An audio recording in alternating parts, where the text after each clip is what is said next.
come from Villa as well. But right now, the teams are out. The atmosphere is absolutely electric. It is PAOK against Hearts. And that's our first live commentary here on Sports Sound this evening on BBC Radio Scotland with Stephen Craigan and Al Lamont. Thanks very much, Richard. Hearts' moment of European reckoning is upon them here in the cauldron of noise that is the Toomba Stadium. A cup final, in the words of Hearts head coach Frankie McAvoy. A scenario in which the underdog can triumph, and that is the hope here tonight. It's 8:30 in the evening here in Thessaloniki in Greece, and the temperature is still in the high 20s, humidity over 50%, and the atmosphere, as I hope you can hear in the background, is absolutely immense, although the fans have just gone quiet for a moment. I suspect that's because it's going to build up into a massive crescendo again on some sort of cue, but it really is. It's not a massive stadium, I have to say. It only holds about 29,000 and it's all more or less open plan, but it just is very, very impressive. And when the PAOK Ultras get going, they certainly make some racket. But it's the hope is that Hearts can silence them this evening. It's a huge task, as Willie was pointing out pre-match. They very rarely lose here, and when they do, last season it was only to the big three in Greece of AEK, Olympiakos and Panathinaikos. Hearts, of course, need to win by 2 goals to progress in the tie. PAOK haven't lost by 2 goals at home since July 2020, and that was against AEK. So it's a huge task facing Hearts tonight. They turned round a European deficit for the first time in 30 years in the previous round against Rosenborg. Can they repeat that feat within the space of a couple of weeks?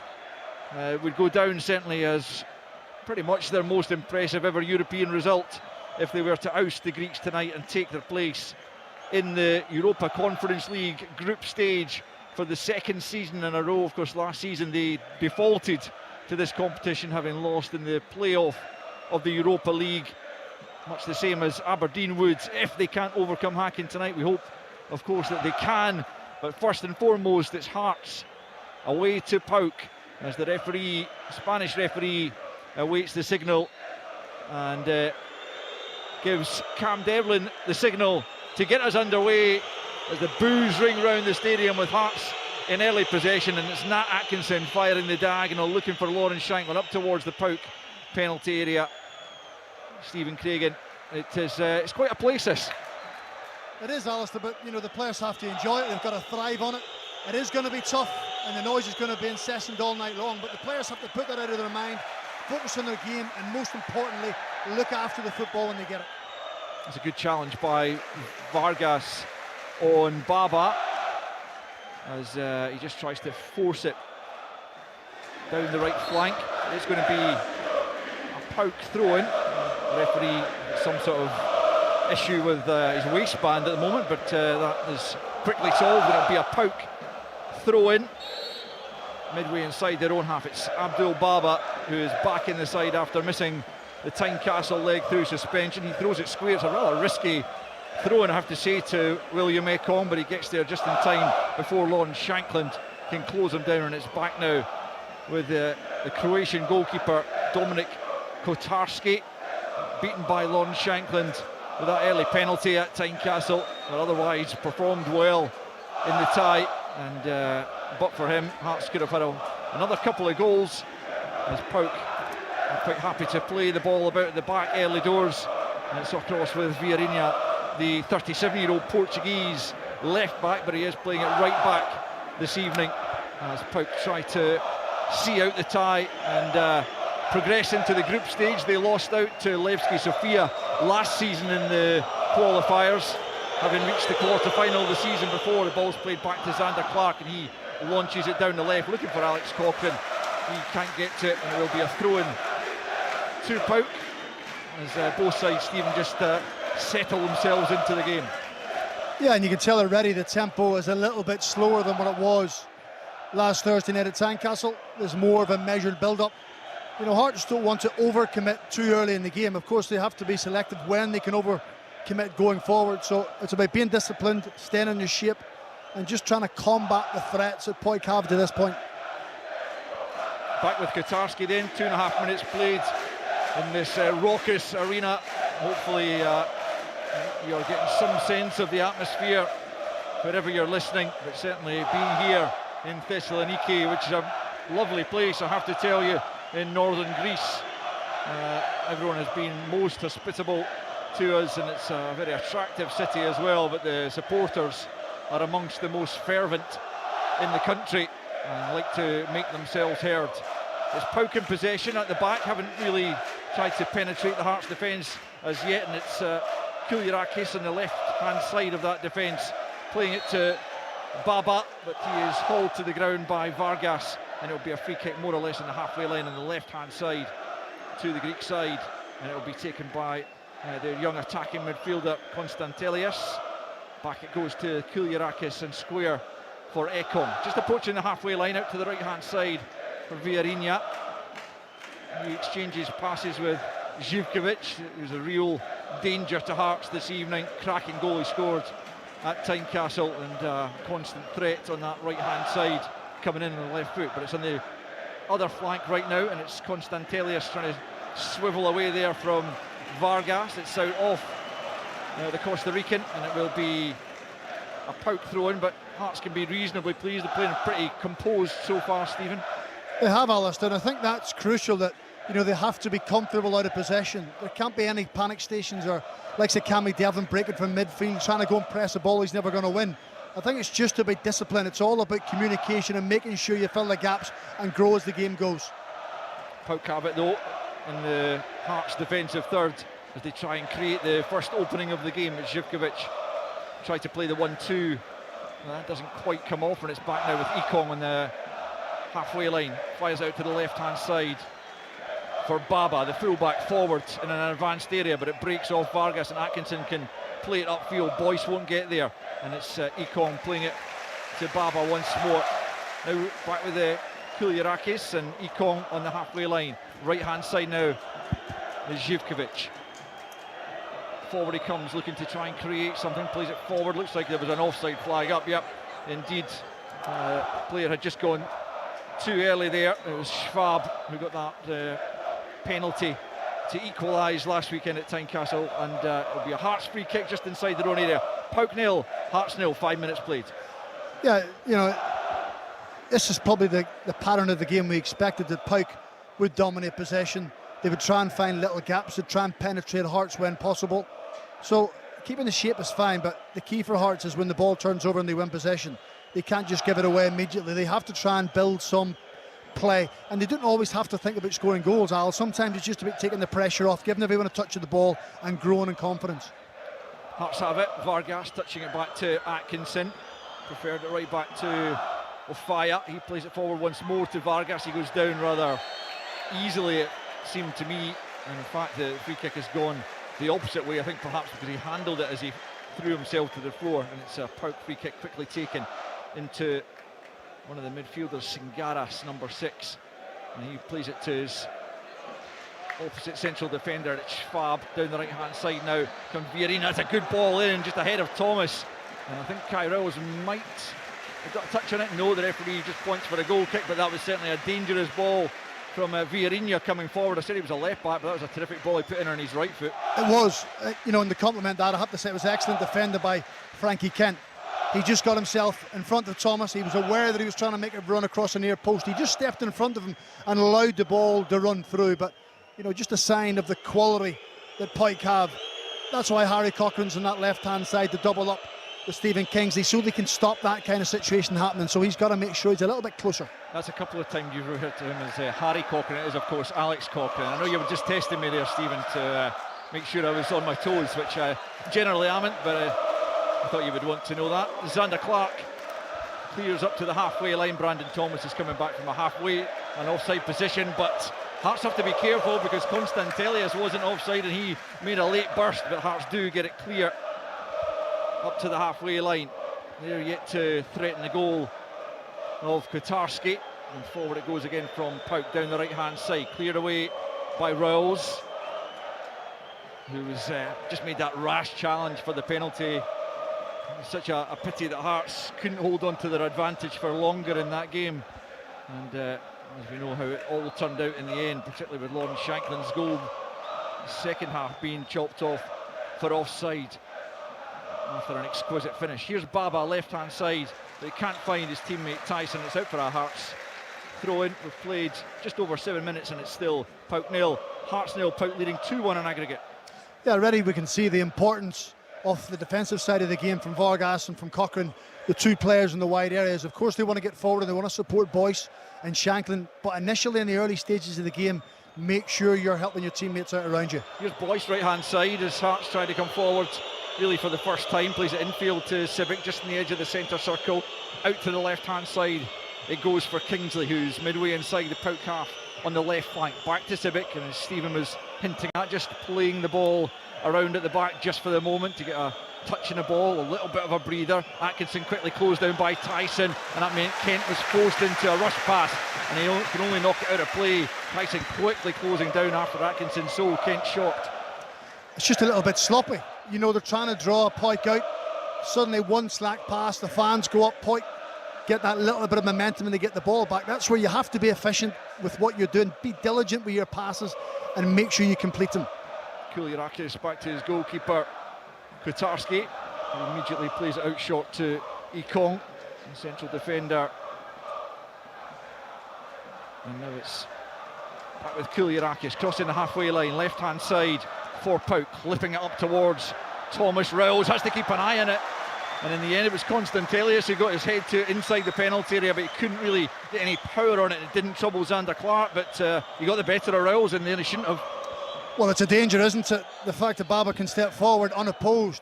And once that happens as a centre half or defenders, you've got to drop off. You've got to protect the space in behind. And Kai Rowles gets a little bit lucky. He gets caught onto the ball, and luckily for him, the ball drops into the arms of Xander Clark. Yeah, comfortable save certainly for the Hearts keeper.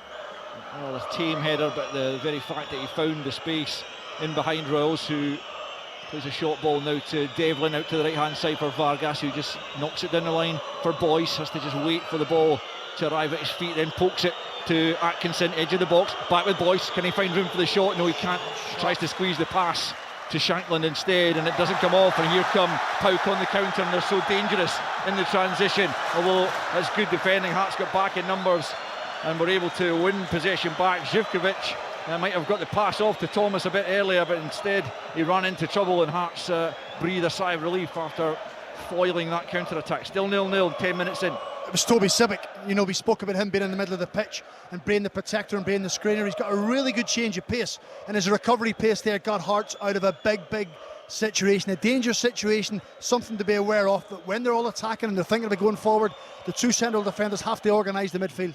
At the other end, there had been a glimpse of an opportunity. I felt Boyce should have hit it with his left foot. You know, Liam Boyce just brings calmness to this Hearts side. In an ideal world, they would have Liam Boyce playing as a 6 and playing as a 10, because he takes the sting out of the game.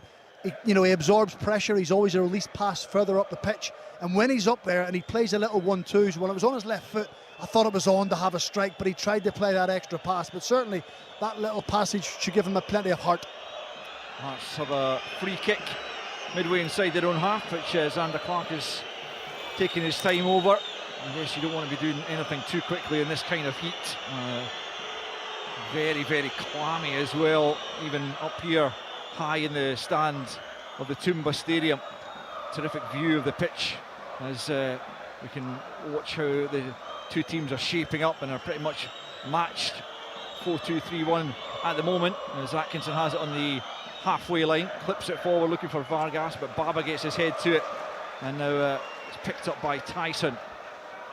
PAOK lost another one of their attacking players in Kalinari in between the two ties. He was sold to another player who's moved to Saudi Arabia, and there is some chat that they're interested in bringing Sead Haksabanovic to the club before the transfer window closes. We'll try and get some news on that at full time.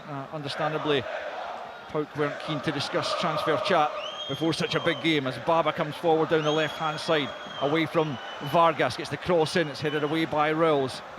Picked up though by Constantelius, out to the right-hand side for Vieirinha. A little step over from in, onto the left boot, goes for goal, it crashes off the bar. What an effort that was, and so unfortunate And PAOK within centimetres of the opening goal. Big sigh of relief there from Hearts. Yeah, absolutely. You know, you mentioned it earlier on, Alistair, a lovely cross with his right foot, but he is predominantly left-footed, so Alex Cochrane has to be careful. He allows him to come inside and open the goal up for himself. On his favoured left foot, he lets fly. Zander Clark can get absolutely nowhere near it, and thankfully for Hearts, it crashes off the crossbar. There's the warning sign. And it certainly was. Villarreal onto the left foot. Almost thought it might have been Živkovic for a second just because of the technique involved, but it wasn't. It was the full-back cutting in from the right-hand side onto the left foot and battering the shot of Zander Clark's crossbar. Villarreal now needs some treatment. He's wearing the captain's armband this evening, the veteran full-back, but he's holding his left side. I don't know if he's taking a blow to the kidneys or that kind of region, but he's going to need some treatment here. But what an effort it was. We'll just get another rerun of it on our screens up in the commentary position. Little step over to take him away from Cochrane, gets him a yard of space, and he absolutely whacks it from 22 yards. Zander Clark didn't have an earthly dive into his right, but fortunately for him, comes back off the frame of the goal. And I think that's where the likes of Toby Sibic and Cammy Devlin then have to recognise that if Villarreal steps inside from that right back area so high up the pitch, can they get across and help Alex Cochrane? Because you can't be allowed to continually chop inside and have that space to lift your head and get your shot or get your pass or get your cross away. So Toby Sibic, Cammy Devlin, whoever is on that side, edge across, try and condense the space he has to work in, because he showed us already a couple of times he's more than comfortable on either side. Villarreal has gone off for further treatment and might well have to be replaced if they can't solve his issue. It's going to be a free kick to PAOK midway inside their own half. We played almost quarter of an hour in Thessaloniki. It's still goalless on the night.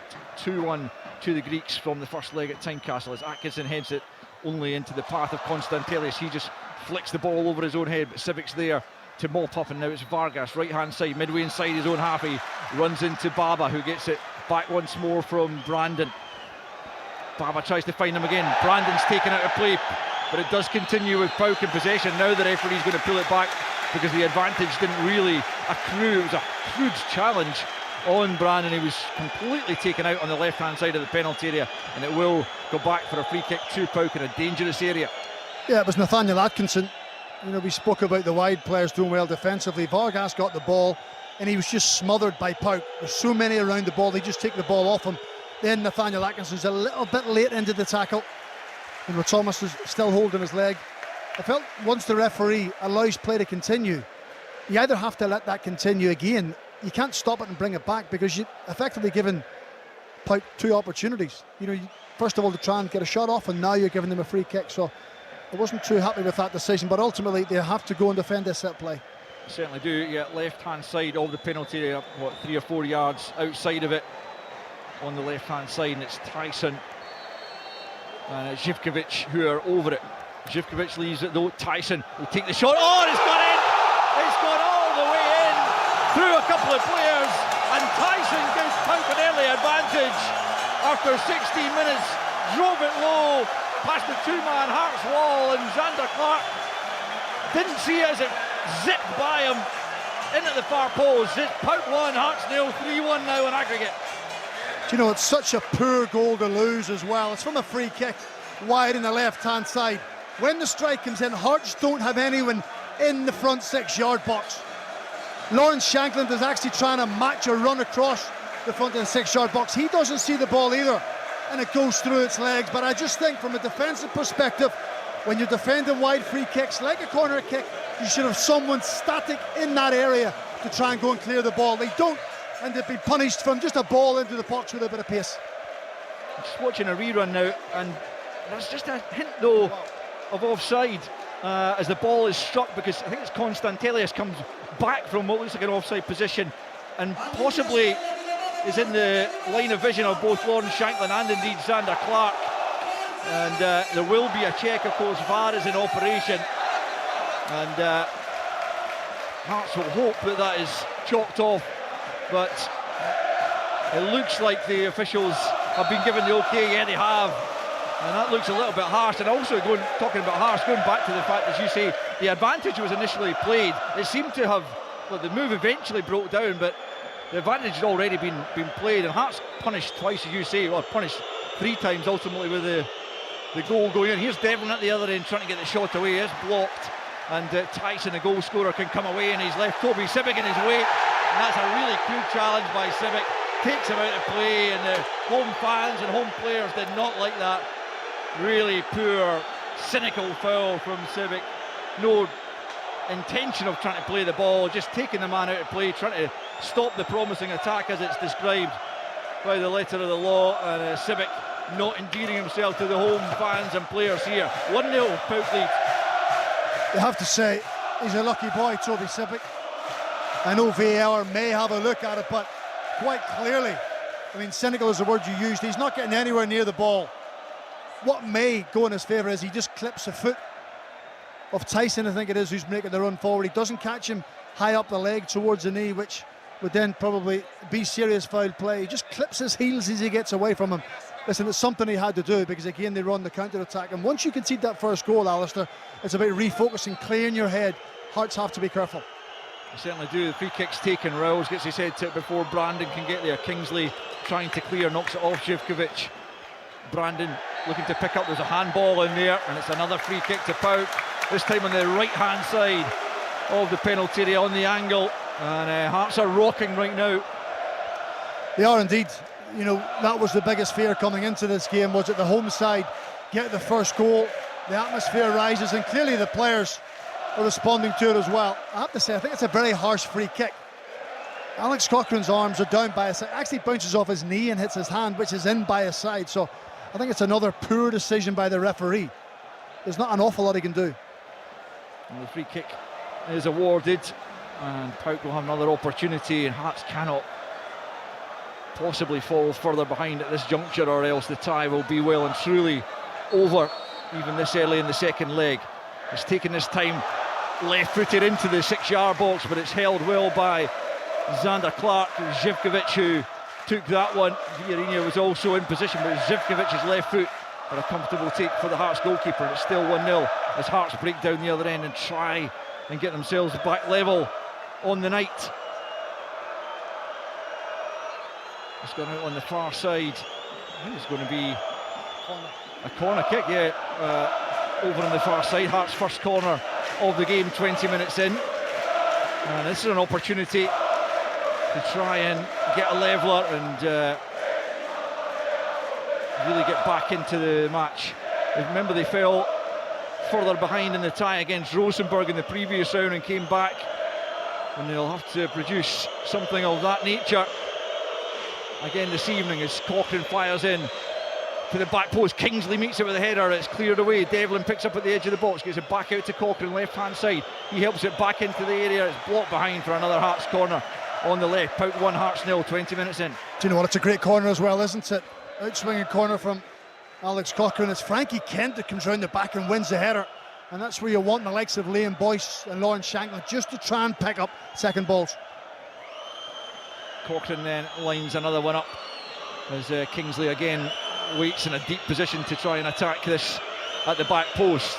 Will he try the same again? It is Kingsley again attacking it. Again he wins it, but can't really force it into the danger area, and PAOK are able to clear. Devlin gets his head to it just to knock it out of play on this near side. PAOK throw in, and it does remain PAOK 1, Hearts 0 with 21 on the clock.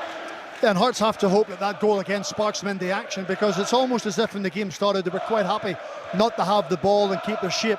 Because the goal's gone against them, they're going to have to come out of their shell a little bit more. They're going to have to be braver with the ball and take a few more risks.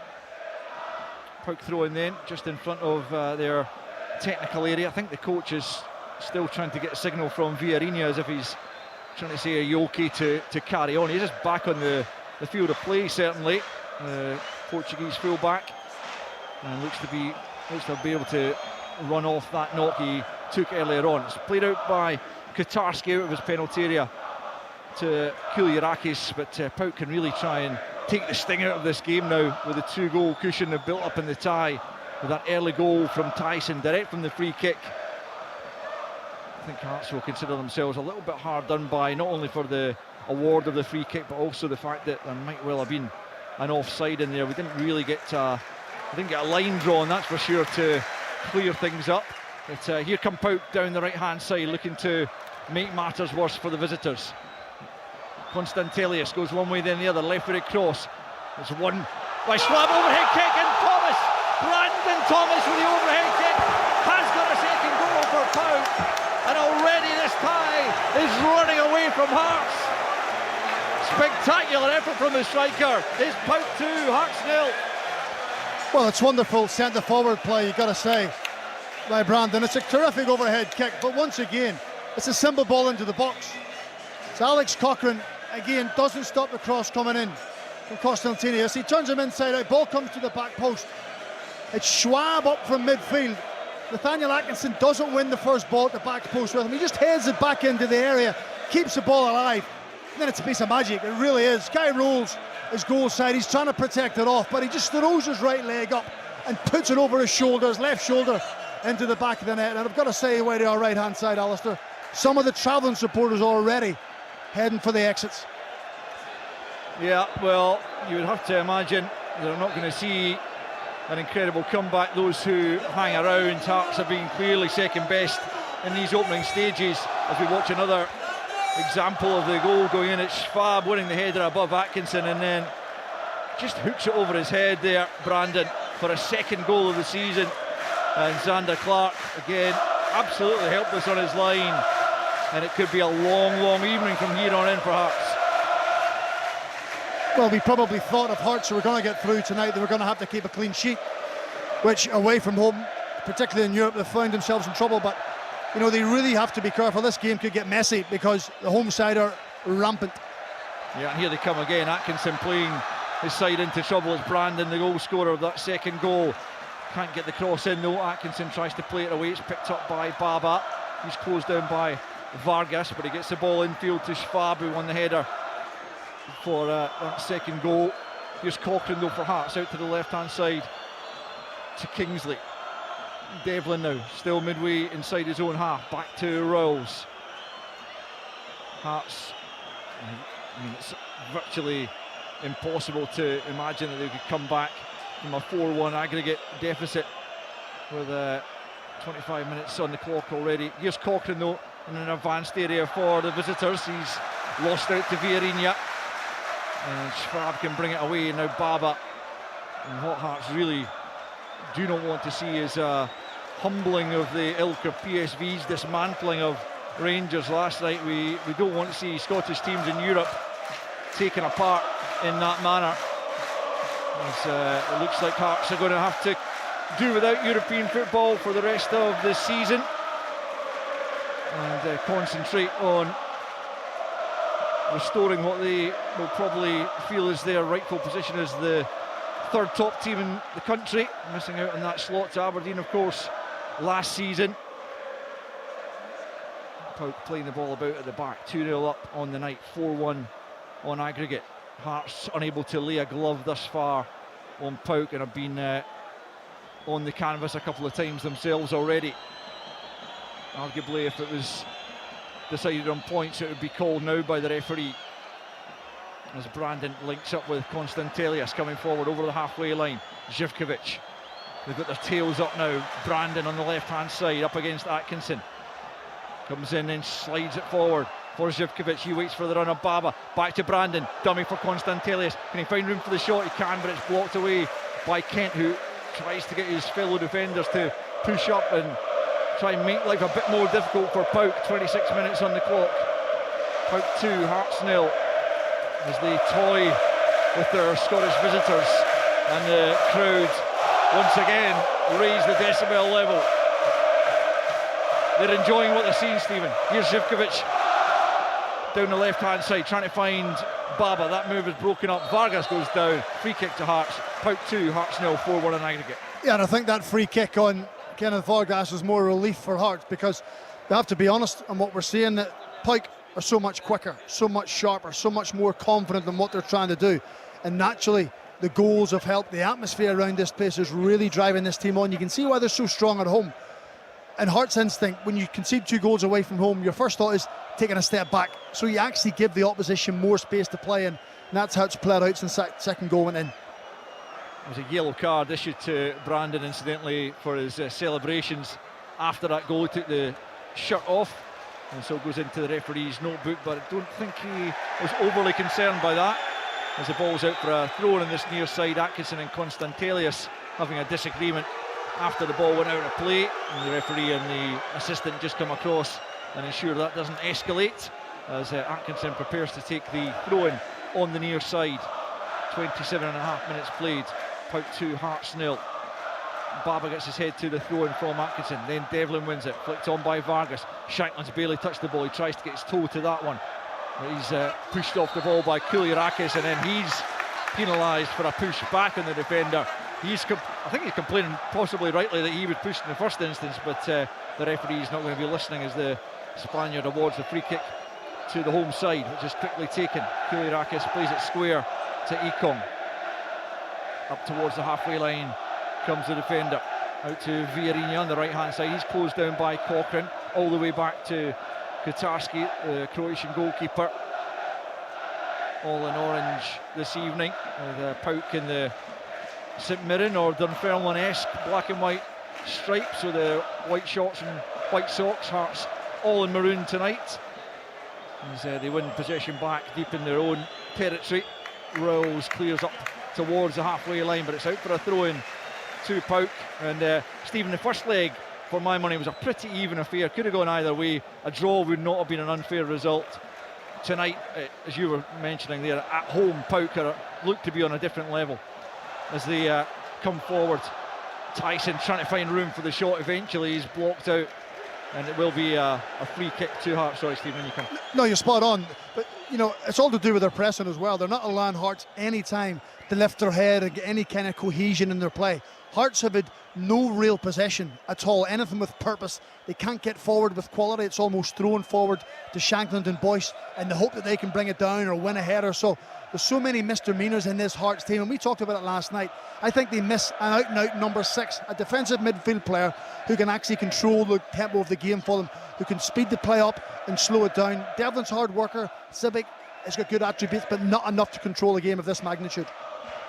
Yeah, of course, Benny Beningame and Peter Haring, who might well have fulfilled that role had they been fit, not in contention to play this evening, as Hearts do try and get some control, but they're already trailing by 2 on the night and 3 in the tie as a whole, with half an hour gone in the match. As a free kick has gone the way of PAOK on the edge of their own penalty area. It's just getting a little bit bad-tempered on occasion out there. Some personal vendettas going on. Liam Boyce at the moment arguing with a couple of PAOK defenders. The referee trying to just keep a lid on it. Didn't see too much in the challenge there, I have to say. It's that one.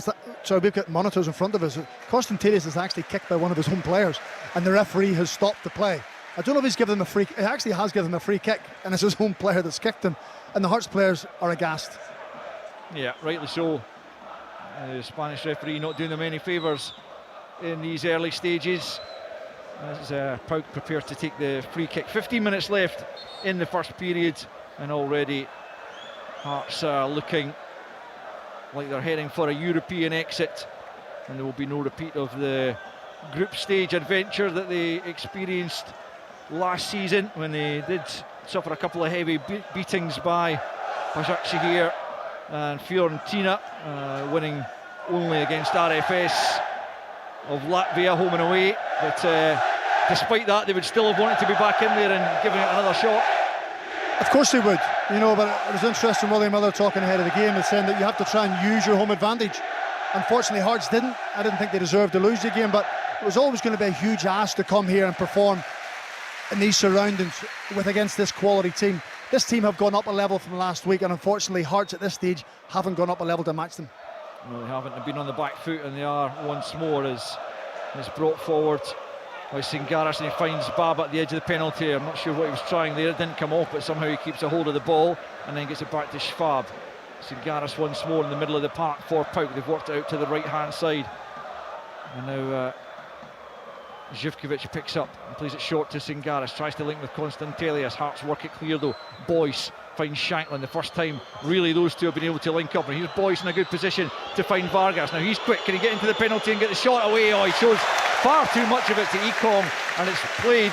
Good defending, but he should have been given the opportunity there, Ecom. Vargas showed him the ball and couldn't get the shot away. It's a Hearts corner, but it could have been so much better for Hearts. It comes from his first touch. It's perfect play, link-up play. Probably the first time Shanklin and Boyce have linked up. Boyce plays Vargas in down the right-hand side. He's got lots of grass to run into. He actually takes his touch in the pitch towards a Kong, which allows him to go and nick the ball, where I thought he should have just knocked it out of his feet and used that blistering pace that he has. But a little example of when Hearts make 2 or 3 passes, they can get themselves up the pitch. Yeah, a little glimmer of light, but it could have been a bigger one had Vargas taken a better touch and been able to get the shot in on goal. Good defending, you have to say, by William Ecom. It will be a corner then, right-hand side, to be taken by Cochrane, left-footed. And it's an in-swinger towards the back post. And it's Kent that wins it, but he can't get his header on target. It's behind rather tamely for a goal kick, and it remains PAOK 2, Hearts 0, 4-1 to the Greeks on aggregate. I have to say the last 5 minutes, they've kind of got themselves together a little bit better. Hearts. Clearly the tie is almost beyond them at this stage, but they've shown a bit of spirit, they've shown a bit of fight, because it's easy sometimes away from home. In this kind of atmosphere, you're 2-0 down, you feel sorry for yourself, and you kind of don't chuck it, but you kind of stop doing what you're good at. They've kind of come back into it a little bit. PAOK perhaps taking the foot off the gas ever so slightly themselves, but here they come forward. And it's Singaras playing it to, and now Constantelius on the left-hand side, coming forward, linking with Singaras and getting the 1-2. Constantelius plays it in to Brandon, and now back with Schwab, who tries to find Baba. In slides Atkinson to win it back for Hearts, and the ball's worked down the right-hand side. Shanklin trying to step away from Kouliarakis.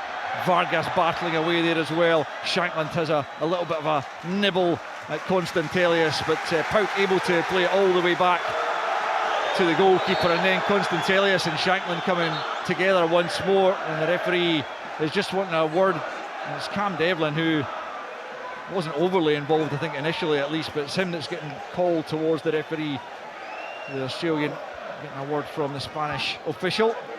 I think he actually gave Constantelius a little shove in the back just as the ball was put back. I mean, there's nothing really in it. The play has gone on, no one's been injured, no one's on the ground. The referee doesn't need to get involved in that situation, but clearly he wants to impress everyone around this stadium like he's in control, rather than let the players get on with it. Yeah, but it's PAOK who are doing the impressing this evening so far, with 10 minutes left in the first period. They have a 2-goal advantage on the night, and they are 3 up in the tie. 4-1 they lead after 2 early goals here, and Vargas trying in vain to stop Tyson. His ball forward, though, cannot find Brandon. The 2 goal scorers trying to link up there, but it's all the way back through with Xander Clark. And the home fans still in good voice and clearly enjoying what they're seeing. They've won both their league games so far this season. In fact, they're undefeated in all competitions. A couple of draws in this tournament so far in the qualifiers, but they've progressed obviously beyond Beitar Jerusalem as Hearts break up the play there. Hajduk split then the previous round dispensed of by PAOK as the ball's out for a Hearts throw-in just in front of Frankie McAvoy and Stephen Naismith, who must be frustrated at the way this game began, and Hearts struggling to get any sort of foothold in the game as Atkinson throws it down the right-hand side. There's an off the ball here. It's Shanklin. It's a yellow card for Shanklin, and the assistant referee was looking straight at that, so he's obviously informed the referee that it was a yellow card offence as opposed to a red, as there are some PAOK players surrounding the referee to say, was it an elbow? But I don't know if you caught it there, Stephen, on your monitor here. We've got a look at it now. Shanklin on Kouliarakis. Well, he throws a forearm more than anything? Well, I think he's trying to feel for him. You talk about elbows and arms. If you're throwing them as weapons or you're throwing them back, they're deliberately trying to hurt an opponent. But he's actually just feeling for him so he can get hold of his jersey. He catches him slightly just around the bottom of the chin, maybe with his forearm when he tries to do it, but he's not looking for him, Alistair. He's not trying to throw it with venom. You know, there has been an ongoing battle between the two of them. The referee's been desperate to get over to Lawrence Shanklin. but he's got to calm himself. He can't get frustrated. The last thing this Hearts team need is to go down to 10 men in these conditions, which would really impact them, because it's tough enough 11v11. They can't afford to get a player sent off. No, absolutely. But yellow card will certainly suffice. Even a talking to might have done the job. There was, as you say, Stephen, no malice whatsoever in it, but he did catch the Greek player on the chin. The play has resumed with 37 minutes on the clock. It's PAOK 2, Hearts 0, 4-1 on aggregate in this Europa Conference League qualifiers playoff second leg, and Aberdeen against Hacken to come here on Sports Sound later in the evening, as Aberdeen try to do what Hearts did last season, and that is get into the group stage.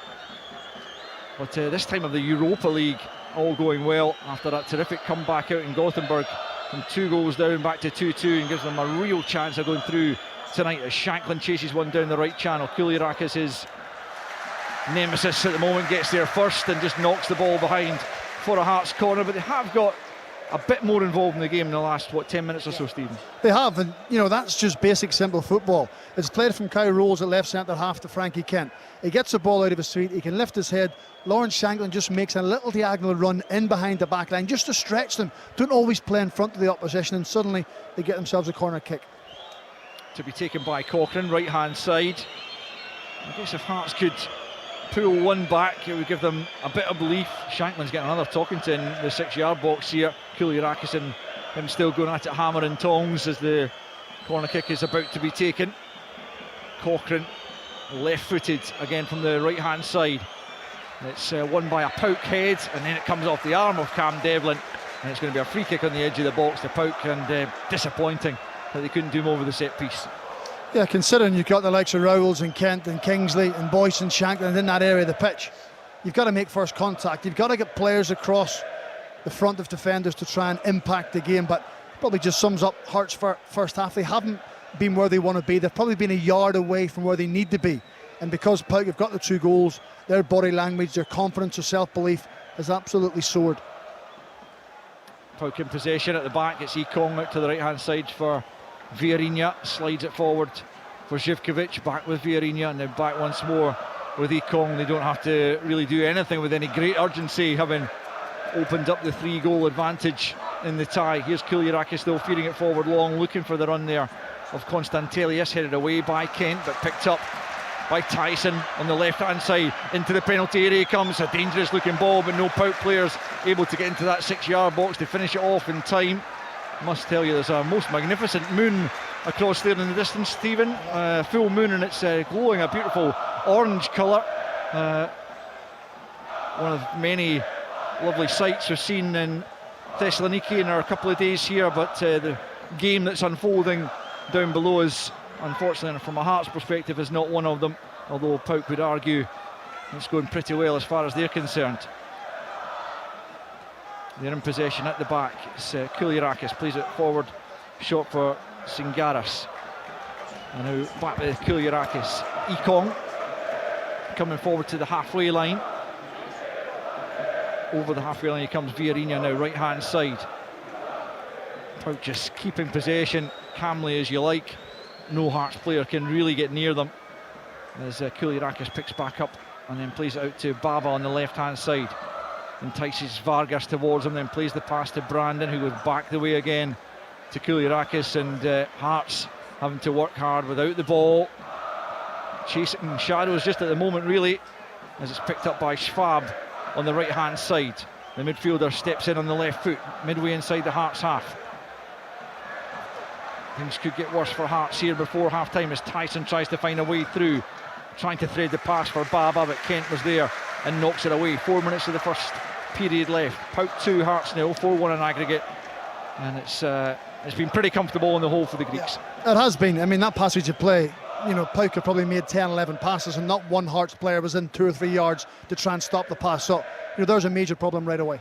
And here could be another one as Baba hits the byline, flashes it across goal to the back post. Živkovic tries to fire it back into the 6-yard box, but he didn't really connect with it with his weaker right foot. Brandon couldn't make anything of it, and Clark able to smother, and the danger is gone for now, but it's another promising move from PAOK.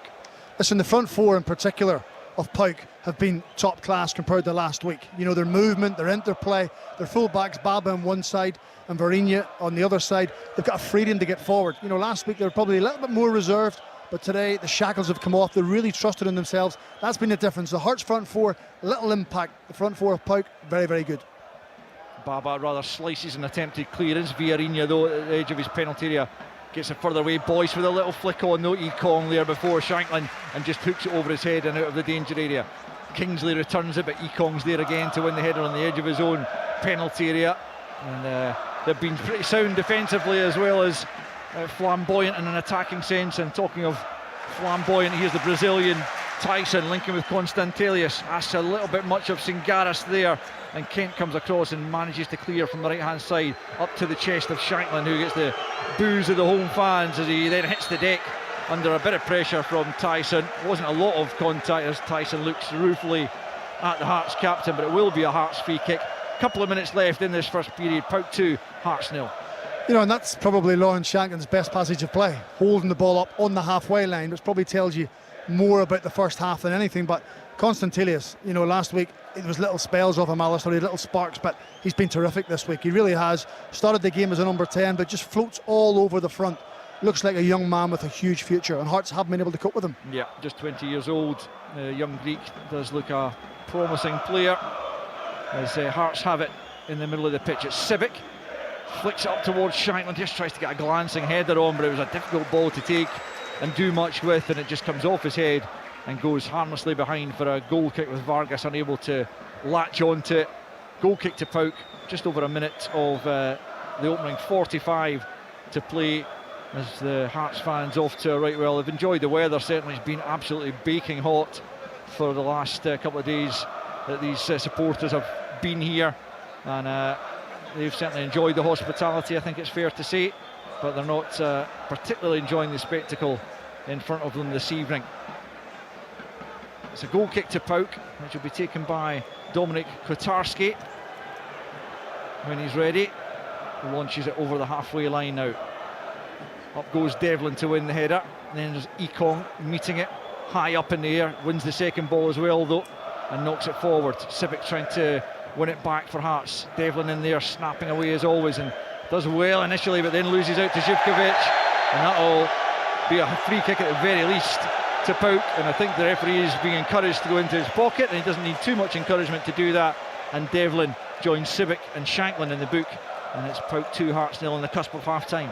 Yeah, and that just shows you it's one team who are really on their mettle tonight. You know, the minute they lose the ball, PAOK, they smother the opposition. I've mentioned that already. They close them down. You know, Cammy Devlin's trying to drag the ball back to left his head. As he does so, the ball's taken off him by Zivkovic, and all they can then do is give away a foul. So they've been sharper in every aspect of their game. 3 minutes to be added on at the end of this first half. We're just into injury time now, as PAOK have opened up a 4-1 aggregate lead in this first half. The goals coming early, and they have put the Greeks on easy street, as it were, as Atkinson has more defending to do just outside his penalty area. Constantelius trying to hem him in the corner there, but the Australian does well to manage to dig it out of the most dangerous area, and actually he's won his side a throw-in as it's knocked out of play in this near side, more or less on the halfway line. The Hearts right, and forward will come Atkinson to take it. What do you do if you're the Hearts management team at half time? How do you have any ambitions of trying to turn it around, or is it simply a case of stemming the tide? Well, it's funny, I was thinking about that myself for the last couple of minutes. You know, what do you say as a management team to a set of players? You have to convince them, or try and convince them, to get the next goal. You know, that is the first thing you do. I think winning the tie is beyond them. You can't be selling them that dream. So can you get the next goal and see what happens? Here's Tyson coming forward after Boyce was caught in possession. Constantelius in the stroke of half time chops onto his right foot on the edge of the 6-yard box. Can't get the shot away though, and eventually he concedes the free kick for a foul on Cam Devlin, as he was closed down quickly by the Hearts defence before he could get the shot. But a great little turn to almost engineer the opportunity for him. 2-0 it stays.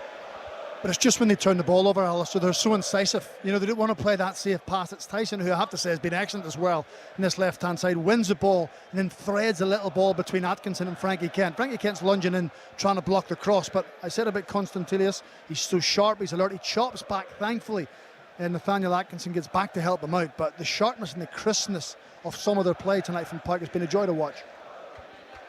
Free kick to Hearts then, as Xander Clark prepares to take it from inside his own penalty area. And inside the final minute of the 3 that were added on, and Hearts will get a bit of respite from the heat and the conditions in general out there for the next 15 minutes inside what you would hope is an air-conditioned changing room, and a chance for Frankie McAvoy and Stephen Naismith to perhaps make a couple of changes, certainly get some words of wisdom and new thoughts into the players. Here's Vargas on the byline. He's done well initially. Vargas still going, cuts it back, and Cochrane it was at the near post, couldn't turn it in, and PAOK keep the clean sheet. It looked for all the world like Hearts might just have won themselves a way back into the tie, perhaps on the stroke of half time. But it's good defending, and then at the other end it's Tyson coming forward. Brandon leaves, it's Constantelis, tries the little flick, it almost comes off. Kent was alive to it though and hacks it away as Hearts pass up an opportunity at one end, survive another one at the other end, and then the half-time whistle sounds with PAOK and their fans absolutely delighted with the way this first half has gone. They were on top from the absolute off. A couple of efforts early on, most notably Villarreal forward from right full-back, crashing a shot off the bar from 22 yards. That was a warning of what was to come, but it wasn't heeded by Hearts, who conceded a free kick. A little bit harsh in the sense that an advantage was initially played. The play continued for a good few seconds before they lost the ball, and the referee then brought it back to award the free kick. But when it was taken, Tyson drove it low from the left-hand side past Xander Clark and his far post. There was, for me, also a little bit of a hint of offside, but VAR did not chalk the goal off, and so Hearts were behind by 2 in the tie, and then they were behind by 3 in the tie when Schwab won a header inside the Hearts penalty area, and then an overhead kick by Brandon outfoxed Xander Clark, gave his side a 2-goal lead on the night, a 3-goal lead in the tie midway through the first half. And although Hearts just on the cusp of half time and a good chance, as Vargas almost picked out Cochrane, he couldn't turn it in. And that's why at half-time in Thessaloniki in the Tumba Stadium, it's PAOK 2, Hearts 0, and it's 4-1 in aggregate. Hearts in the Europa Conference League playoff round. Live on Sports Sound from BBC Radio Scotland. There's no substitute. Name as many famous rocks as you can. Edinburgh Rock. Rock around the clock. Yep. Sedimentary. It's the show that shares stories of joy. I managed to prevent an international incident between the United States and Russia. Yes. Amazing. And tales of woe. When Ian's bringing a girl back, you're just sabotaging his dating life here, Phil. Yes. And throws in a few twists along the way. Name as many actors, singers, sports personalities or celebrities that share a name with an animal. Meatloaf, he's reconstituted animal, isn't he? The Good, the Bad and the Unexpected with Mark Nelson starts tomorrow at 1:30 on BBC Radio Scotland. Well, right now you're listening to Sports Sound with me, Richard Gordon. Not a good evening thus far for Hearts. 2-0 down at the break, 4-1 on aggregate. Sadly, their European dream has all but been extinguished. Hibernians was pretty much extinguished 7 nights ago. They've got the second leg against Aston Villa, 7:45 kickoff. We'll get to that one shortly. We will keep you across that match throughout the course of the evening. We've also got commentary lined up from here at Pittodrie. In fact, I gather it's an 8 o'clock kickoff at Villa Park, so apologies for that. But it is 7:45 here at Pittodrie. We'll have live coverage of this one as well. The team news is in. Aberdeen against Hacken. Let's get that from Stuart Mitchell. Thank you, Richard. Yes, a stunning evening in the northeast, and as the autumn nights approach, Aberdeen safe in the knowledge they will have European group stage nights. The question is, will they be in the Europa League or the Conference League? What a night in prospect inside Pittodrie. Aberdeen make 4 changes from the dramatic 2-2 draw against St Mirren on Sunday.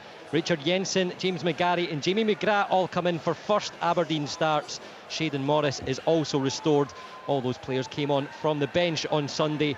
McDonald, McKenzie, Hayes and Polvara all dropped to the substitutes bench.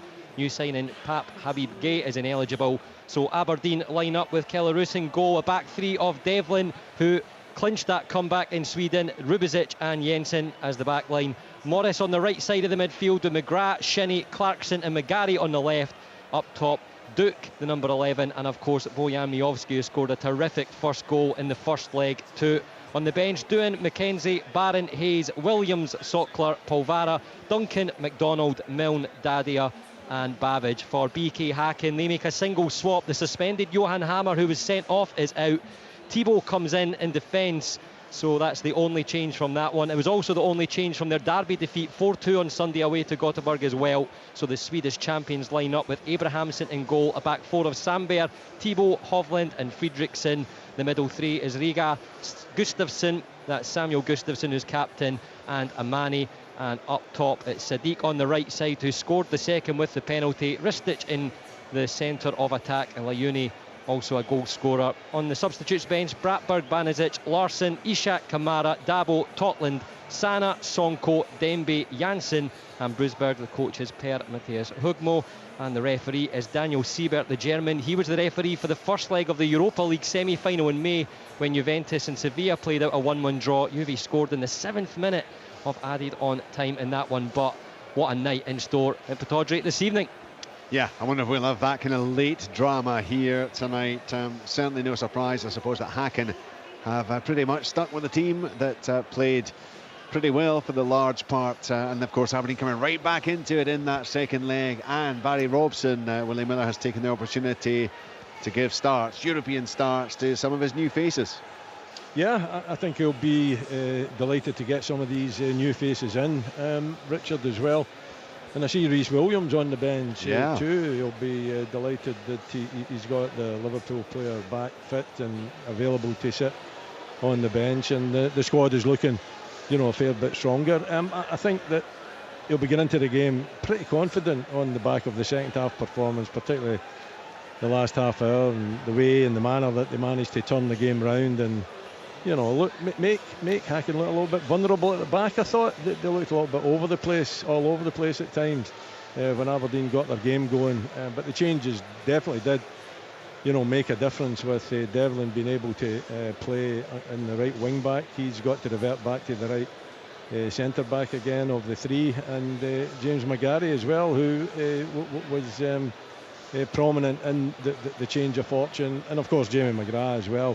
Going into the midfield area. So all round it's looking a very, very strong side. Interesting to see Richard Jensen as well. Saw a bit of him in Sunday against St Mirren. He looks a real powerful left-sided central defender along with Rubizic. They should have enough strength and height there to cause problems in the opposition box, but also hopefully to look a little bit more confident in their defending. Didn't look too confident, didn't feel on Sunday. I think, throwing these players together, not having a great deal of time to work with them, I think it showed in Sunday. But this is a different game. This is a huge game for Aberdeen. The opportunity, Europa League group stages would be a magnificent achievement for Barry Robson, and a huge challenge for these players as well. I'm sure they're looking forward to that if they can get over the hurdle tonight. They've got themselves in a fabulous position, but they've still got an awful lot of work to do this evening.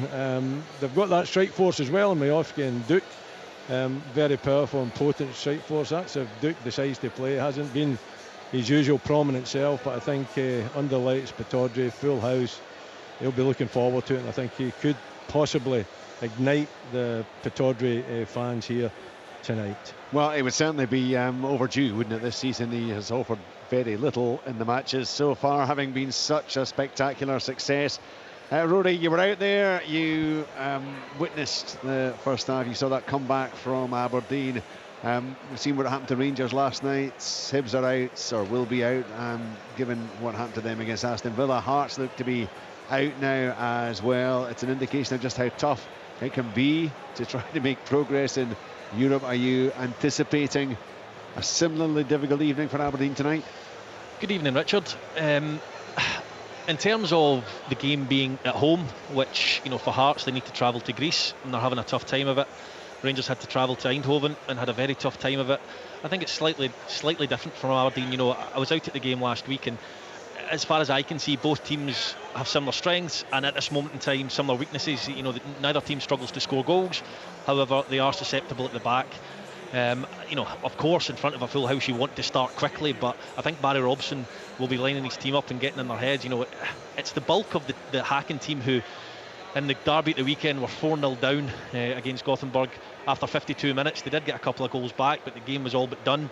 So I think Barry Robson will know how susceptible they are to you know, quick attacks and how dodgy they can be in defence. You know, Abrahamson, the goalkeeper, you know, they were trying to play out from the back last week, and their coach, Per Matthijs Hogmo, was keen for them to do that. He struggled massively in the goals doing that. He presented a chance to Duke with a mistake, who should have scored at the time. They've got Friedrichsen at left back again tonight, who looked very uncomfortable at left back last week because he's naturally a right back. So I think, you know, and then you look at the Hammers, obviously suspended, so their third choice centre back Thibaut comes in and plays alongside Hovland. I really do think that the team that can win the midfield battle today, whether that's Shinnie, Clarkson and McGrath, or Rygaard, Gustafsson or Amane, I think they will gain the upper hand in the match, because whoever can get in and get an attack in the back line stands a big chance, because I don't think neither back line, you know, Barry Robson is trying to fix that at the moment with the signings. I don't think either back line looked completely happy and completely secure, so I think whoever can get on top of the ball in midfield, get their wide men in the game, stands the best chance of winning this. But with the game being at Pittodrie, with it being a sellout, I would have to say I expect Aberdeen to get through the tie. We're about 17 minutes away from kick-off. Still the players going through their warm-up. Let's hear from Barry Robson. Been chatting with Tyrone. Barry, you made 4 changes to your team tonight. Among them, the starts for Richard and the 2 Jamies. What's your thinking behind your selection for this one? Well, I think we've made it clear all along we need to try and freshen the team up. Obviously, with all the travelling we had there last week, we went away to St Mirren again. We've been on 4 away games on the road in the last month, so it's been really demanding on the whole squad. So we thought we'd freshen up again tonight, and hopefully we can bring some energy to the game. It was a fantastic comeback over in Gothenburg. A lot of people might be thinking that's the hard bit done. You're at home now. It should be a fait accompli, but nobody will be taken to that pitch thinking with a job done mentality, will they? No, I don't think so. I think, listen, they're Swedish champions. They're ready to sell a player for over 3 million. They've bought players for over £1 million. They're a top team. They're a really good side. So we know that. We know it's going to be a really difficult game tonight, but what we said to the players was they've done the job by getting to the Conference League, which is a great achievement from them and for the club and for the city. But what a chance you've got to go and play in the Europa League against the real big boys. So they know that, but what they need to do is they need to go out and perform, and a great platform, full house for them, and hopefully we can put on a good performance. There is a huge prize at the end of this. There's a full house here tonight, an expectant home crowd. Is patience going to be the key tonight? Yeah, I think so. I think, listen, they've got a style, they want to keep the ball at times. We'll need to come off a game at times. They might need to come off a game, but we'll make sure that we try and perform the best we can. And we'll have to see. They might make a few tactical changes, tactical tweaks. We won't know that until the game starts. But what we need to bring is we need to bring speed and energy and try and get the fans with us. Barry Robson hoping for a special night. The Aberdeen fans hoping for a special night. They're inside. Very many of them are, and they're making plenty noise as we tick towards kick-off time. Quickly to Brian at Villa Park. It's an 8 o'clock start there. Team news will be interesting, Brian. Yes, it certainly is, Richard. We'll do Aston Villa first of all. They've made 6 changes from the side that defeated Burnley away from home in the Premier League at the weekend. Carlos, Digne, Cash, Diaby, Watkins and John McGinn all drop out. All 6 though on the bench. Chambers, Ravan, Bailey, Tielemans, Duran, and a debut for 17-year-old Omari Kellerman, who will lead the line up front this evening alongside Duran. For Hibernian, well, they make 4 changes from the side that lost at home to Livingston. Harbottle, Fish, Del Ferrier and Martin Boyle also drops out. He's on the bench this evening. Miller, Hanlon, Stevenson and Campbell, the 4 coming in. So it'll be Marshall in goal, a back 4 of Miller, Bushiri, Hanlon and Stevenson. We think it's 5 across the middle. Yuan, Campbell, Jego, Newell and Obita, with Christian Doidge leading the line. On the bench, 2 goalkeepers, Boric and Johnson, Fish, Fenty, Boyle, Megwa, McIntyre, McAllister, Molotnikov, Del Ferrier, Harbottle and Lafondra. The officials all from Italy. The referee here at the 42,000 capacity Villa Park, a magnificent stadium, is Luca Peretta. Brian, any indications, any further word in terms of a likely successor for Lee Johnson? In a word, no, Richard. My understanding is that a shortlist has not even been completed as yet. That will be done tomorrow or Saturday with a view to start the interview process at the start of next week. Now, there's lots of names doing the rounds at the moment. I think the bookmakers are changing by the hour who they have as favourite. I think Stephen Robinson, the St Mirren manager, is the current favourite for the job. I'm told that Hibernian have not spoken directly to any potential candidate as yet. There's been lots of interest from agents who have put the names in, of course, and many of those have been linked with in the papers. I think I said on Sunday, Richard, that my own personal thoughts were that Neil Lennon may well have been the favourite for the job and the safest option. I'm not so sure now that would certainly be the case. And one name that sprung to light over the last couple of hours, and last couple of days rather, is Nick Montgomery. He's a 41-year-old who's now manager of Central Coast Mariners in Australia. He's born in Leeds, over 350 games for Sheffield United. He moved to Australia around 11 years ago. He's got a very, very well thought of out there, Richard, and he could be, who knows, possibly the next Ange Postecoglou. Of course, Ange was Australian, we know that, but he certainly cast his die out there in Australia. But he's a name who's certainly sprung to mind, and I do think that he's one that's interesting the Hibernian board. And I'm also told, Richard, that even although there's no manager in place as yet, there may well be some transfer activity at Easter Road tomorrow. OK, Brian, we'll look out for that. Right, given that things are pretty much all done and dusted in Greece, we will head back there for live commentary, and we'll be back here at Pittodrie in time for the kick-off for this one, because this would appear to be the big chance for Scottish football tonight in terms of getting a team into the Europa League group stages. So we'll be here in good time for full live commentary. Let's now get back and get the early stages of the second half. PAOK 2-0 up against Hearts. Stephen Craigan and Al Lamont. Yeah, thanks again, Rich. Yeah, unfortunately, it does feel like Hearts are probably out already as the second half has got back underway with PAOK back in the attack. We'll bring you certainly updates. Once we cross to Pittodrie, we'll bring you any updates from Greece as to changes in the scoreline or other major incidents. But it does sound like Aberdeen are our best bet for Scotland tonight in Europe. Hearts certainly working hard enough. You can't fault them for effort and commitment, but quality-wise, they are at least one level below tonight's opponents, PAOK. But here come Hearts on the attack at the start of the second period. It's Kingsley in an advanced position, couldn't get the ball back across goal from a good position. Vargas was hoping to get on the end of it, but couldn't do so. Cochrane, though, picking up on the left. He hoists a good ball in, but it's a good take, to be fair to Kotarski, coming off his line, taking at the edge of his 6-yard box before any Hearts players could get on the end of it, and it remains PAOK 2, Hearts 0, 4-1 on aggregate. Yeah, interesting to see a little tactical switch from the management team at Hearts. I think they've gone to a back three. Toby Civic looks like he's going to drop in as a third centre half, so they've got a 3-4-3, which means Vargas, Boyce and Shanken still will be the front three, but a slight little twist to it. Yep, well spotted, Stephen. That's what you're here for.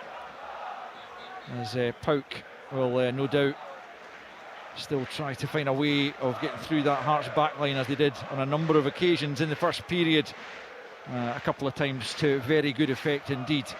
And they are in possession. It's Zivkovic who spoke to the media before the game. He was the player put up by PAOK in the news conference, and spoke excellent English. It was good to hear his thoughts, but one of the local journalists was asking about his contract situation. He's in his final year now of his contract, and he played the diplomatic card of saying he wanted to focus on this game, but you would imagine if PAOK can't tie him down, that's a very attractive option to someone getting him under freedom of contract, because he is a quality player. Hasn't perhaps been quite as standout, if you like, this evening, Stephen, but that's probably more to do with the fact that a number of PAOK players have stepped up to the mark. I think you're spot on, Alistair. You know, he showed glimpses, but ultimately the players round about him have been absolutely terrific. One of those is Constantelius. He's in the box, so he's well challenged there by Nat Atkinson, who got a crucial foot in to knock it behind for a corner kick, just as Constantelius looked like he might be able to cut the ball back once more, but he has been perhaps PAOK's standout man this evening, the 20-year-old attacking midfielder who goes out to take the corner kick over on the left-hand side as PAOK look to extend their advantage. Hearts would probably take this scoreline right now and just get back in the play and get back to Edinburgh, dust themselves down for the domestic challenges ahead for the rest of the season. I certainly don't want it to get a more hefty scoreline before the evening is out. Corner's taken short, and it's flicked into the penalty. Clark chooses to punch and punches it out to this near side, the PAOK right, about 15 yards or so from the corner flag, as they continue to lead by 2-0 and 4-1 in the tie. Aberdeen against Hacken to come in the next few minutes. That's delicately poised at 2-2 from the first leg, as I'm sure you know.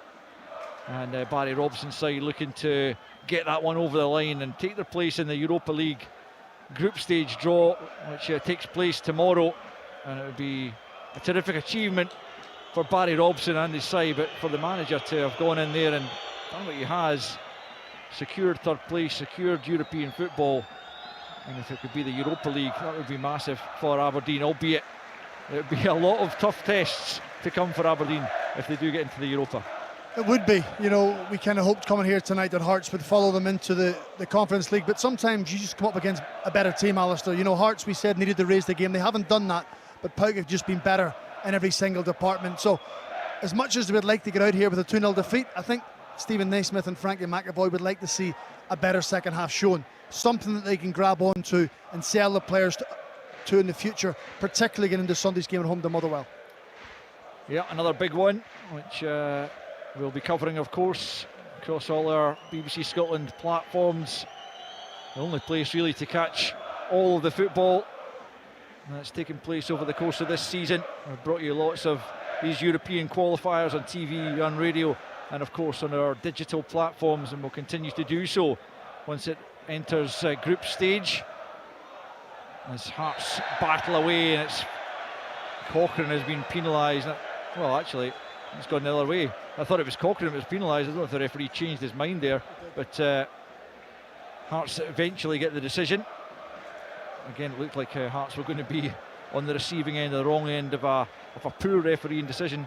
The referee has been a little bit officious tonight, and a couple of decisions arguably roughly going against Hearts when they might have gone the other way. Here's Cochrane to take the free kick then, just inside his own half, up towards the edge of the penalty area, flicked on, but Atkinson hasn't been able to keep that in before knocking it across goal, and it's behind for a goal kick to PAOK.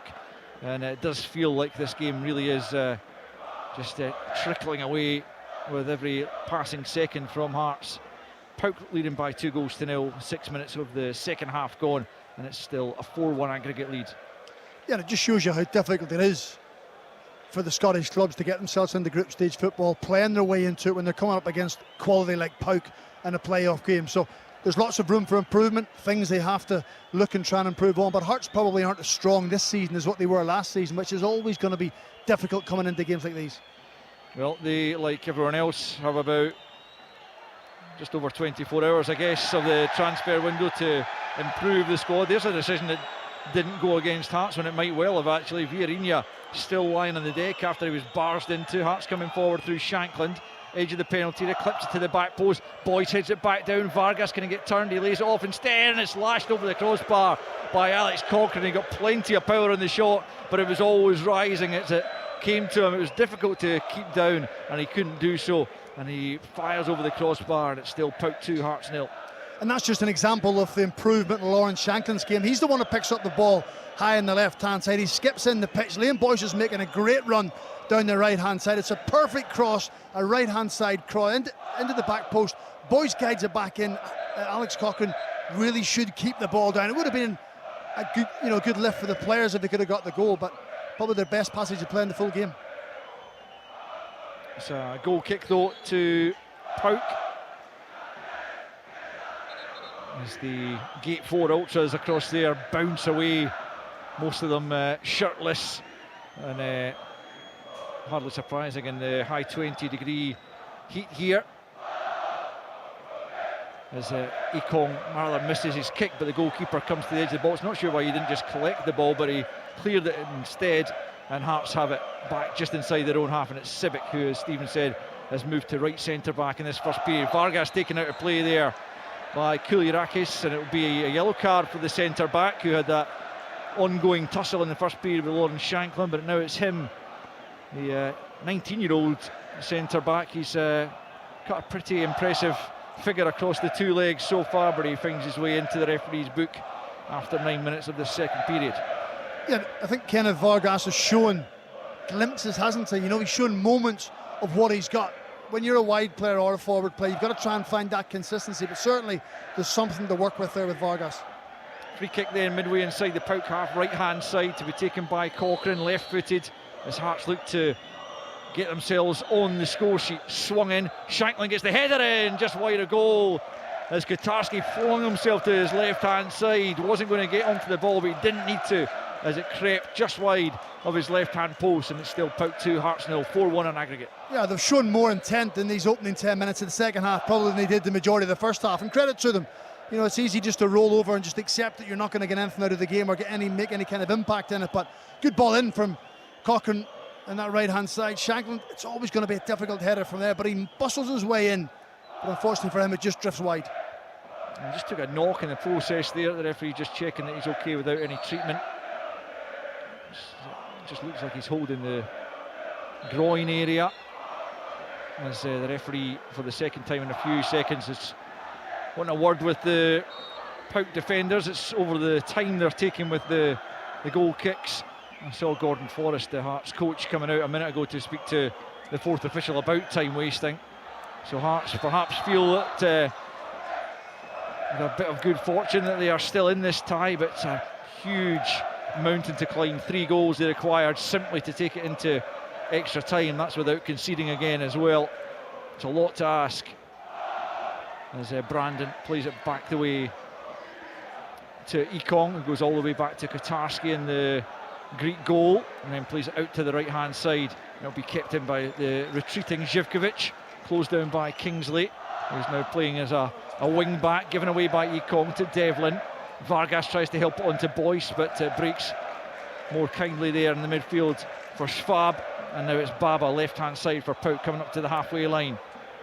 In slides Devlin to win that. He was under pressure as he knocked it out of play. He thought he was being fouled. He's incredulous that the free kick hasn't been given, but it's out for a throw-in over on the far side. Well, we're going to leave Greece for now. Well, I'm not, because I'm going to stay here and watch the rest of the game, but for you listeners, it's kick-off time almost at Pittodrie as Aberdeen take on Hacken in the second leg of the Europa League playoff qualifier, and commentary this evening comes to you from the legend that is Willie Miller alongside Stuart Mitchell. Good luck, guys. Thank you, Al. Rory Lai alongside us inside a sold-out Pittodrie Stadium 2, and we'll just hand you back over to Greece as we have an update with Al. Sorry, Stuart, you were no sooner away than PAOK turned the third goal into the net. I wasn't even really paying attention, if I'm perfectly honest with you, as I handed to you, but PAOK crept forward and just knocked the ball into the net. We'll get a quick look in the monitors. It looks like Živkovic is the man who's celebrating there, and PAOK, if they hadn't won it already, they've certainly won it now.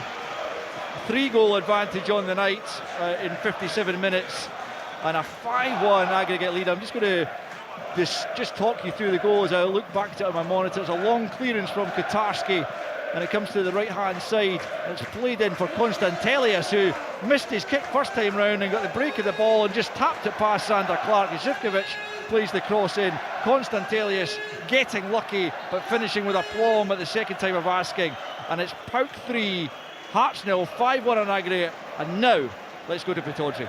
Thank you again, Al. Welcome back inside Pittodrie, everyone. Aberdeen up and running on the attack with almost a minute played. Cross comes in towards Miofsky, who gets the header, but he's leaning back as it bounces well wide, and an immediate roar from the fans in the Mertland stand to our right as we are positioned in the main stand. It will be a BK Hacken goal kick. 2-2, this one stands on aggregate at the moment inside a sold-out Pittodrie as the noise is lifted once again.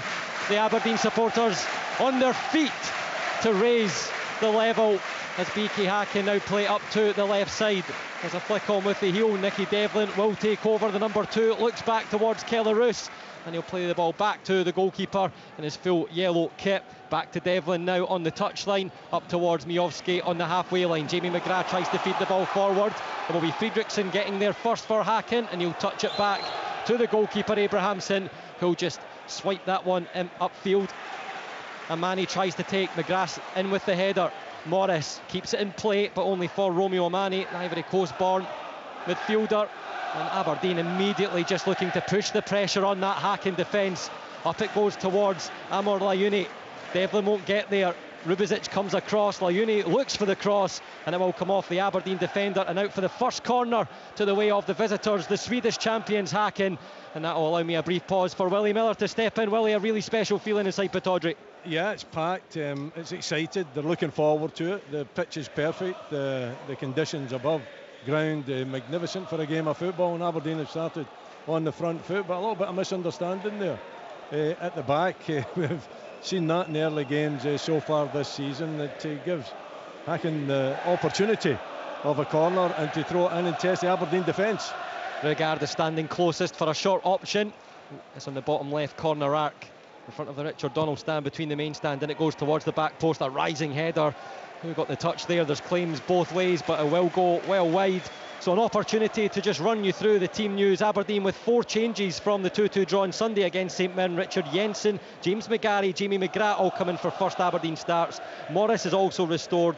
McDonald, McKenzie, Hayes and Polvara dropping to the bench. So Aberdeen line up with Roos, Devlin, Rubizic, Jensen, Morris, McGrath, Shinnie, Clarkson, McGarry, Duke and Miovski are the forward 2. The ball is up to Duke at the moment. Stepping in there is Simon Sandberg. Up he goes towards Sadiq, who looks like he's on his farewell appearance for the Swedish champions with the transfer interest. Looks like he may be heading to AZ Alkmaar, but allowed to play in this one. Jamie McGrath clips it over, looking for Morris. And Fredriksson, the left back, who, as Rory Loy said earlier, naturally on the right side, a little bit uncomfortable in that first leg. And it will be Hacken moving forward with Sandberg.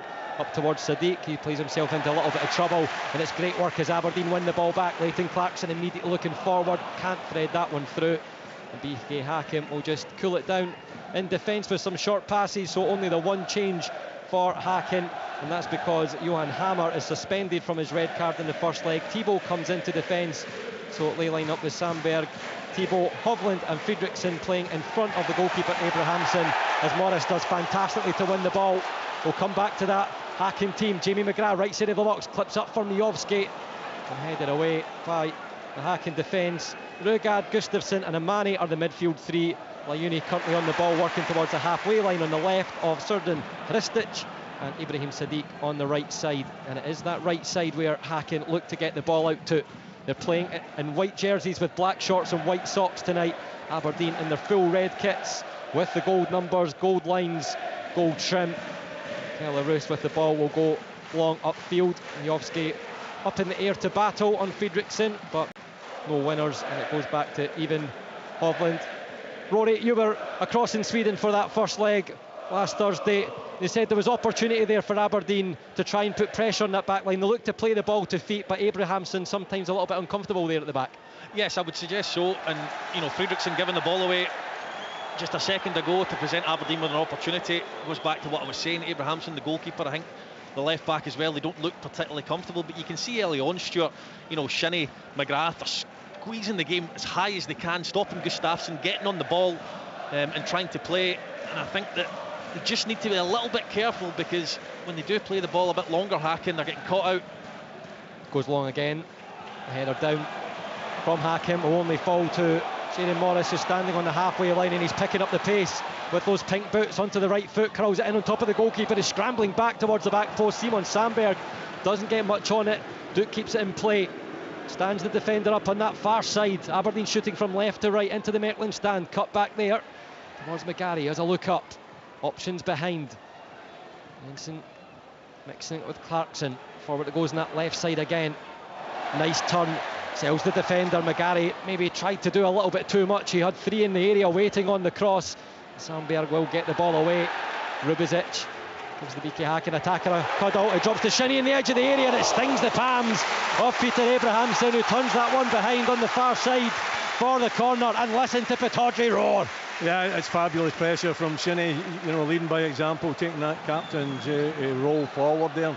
Really having an excellent pop at goal there. It was unfortunate that it was just straight the goalkeeper. It's quite an easy take for him, but there was plenty of power behind it, and it was well worth having a go. Clarkson takes the corner on that far side. It's swirling in, punched away by Abrahamsson. There's Leighton Clarkson with a terrific delivery in front of a corner full of Aberdeen fans in that open air between the south stand and the Mertland stand, road stand to our right. The ball across field towards Clarkson. He tries to get the touch with the head. Amor Layuni, he started on the left, is now over on the right, possibly just from that defensive set piece set up. There's Samuel Gustafsson, the captain, in the middle, inside the Hacken half, just slows it down.